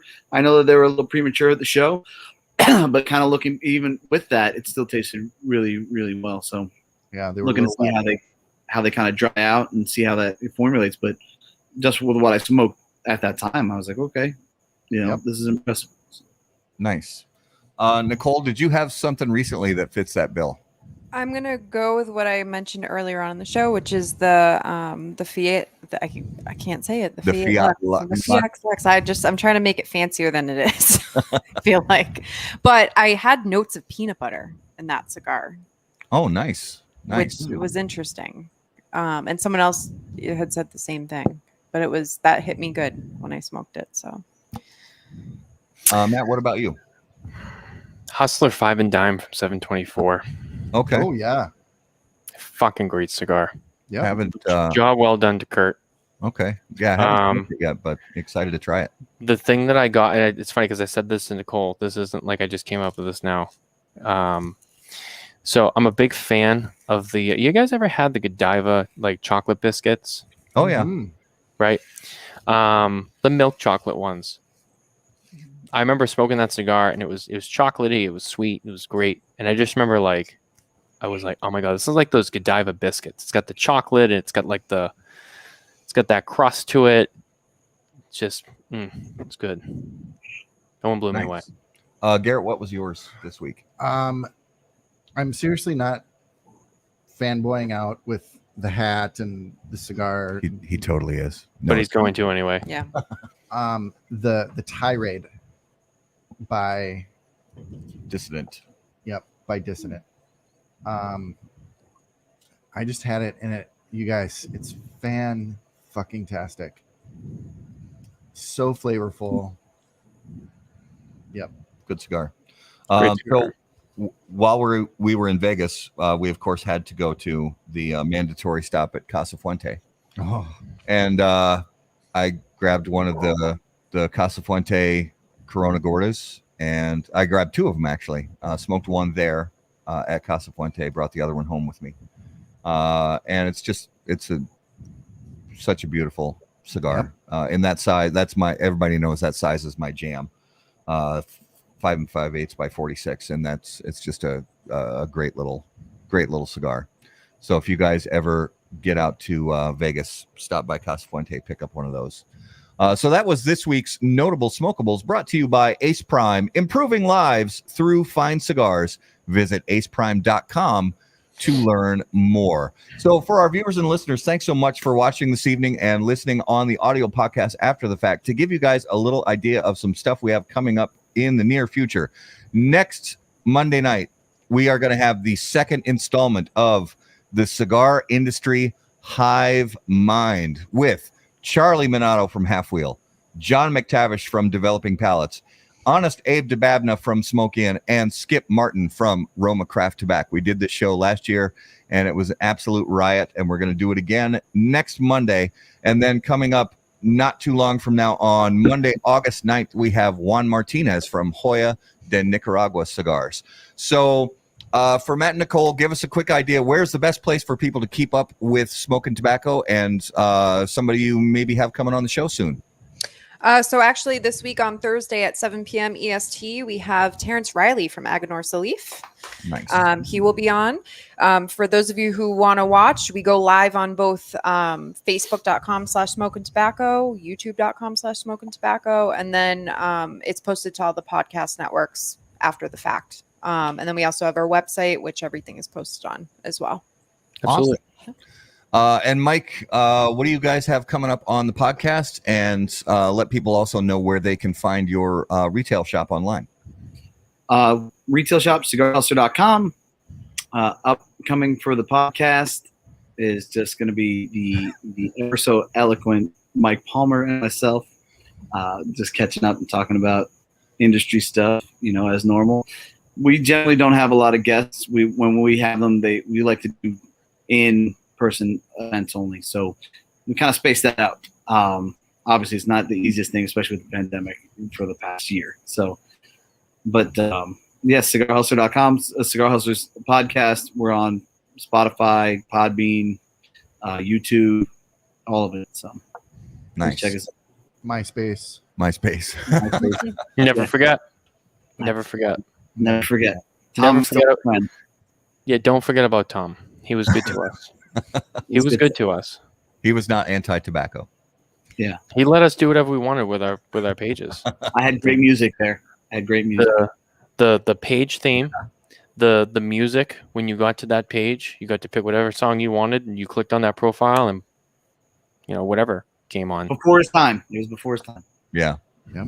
Way ahead of its time. Well, I want to thank all of you guys so much for being on episode 118 of How About That Cigar Live. And it's been a long show, but I think we really had a great conversation, broke down a lot of different ideas about PCA, and look forward to having you guys on the show again, all of you, and talking again soon, and hopefully again being somewhere where we can be together and sit down with some cigars and beverages and just hang out. So thank you so much. You gotta make Weasel Fest next year. You have to, without question. Weasel Fest is absolutely on our and I still want to do that, Mike. So if we do PCA again next year, if there is a PCA next year, and I want to bring you around the show floor and do that thing where we interview people and ask them to pronounce your last name. Done. On the spot. Dude. Done. So fun. Absolutely. I'm in. All right. Well, thank you guys. Thanks for having us on too, and we appreciate it. Absolutely. Yeah. It's been a great show, and thanks for all the great thoughts about the show.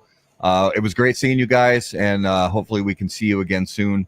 For our viewers and listeners, as always, guys, we're just beyond grateful for you for being the best part of How About That Cigar. If you ever have questions for Garrett or myself, please email us right from the website, howaboutthatcigar.com. Follow us on all social media at HBT Cigar. And until we see you next time, burn cigars, not bridges. See you guys. Thanks, everybody.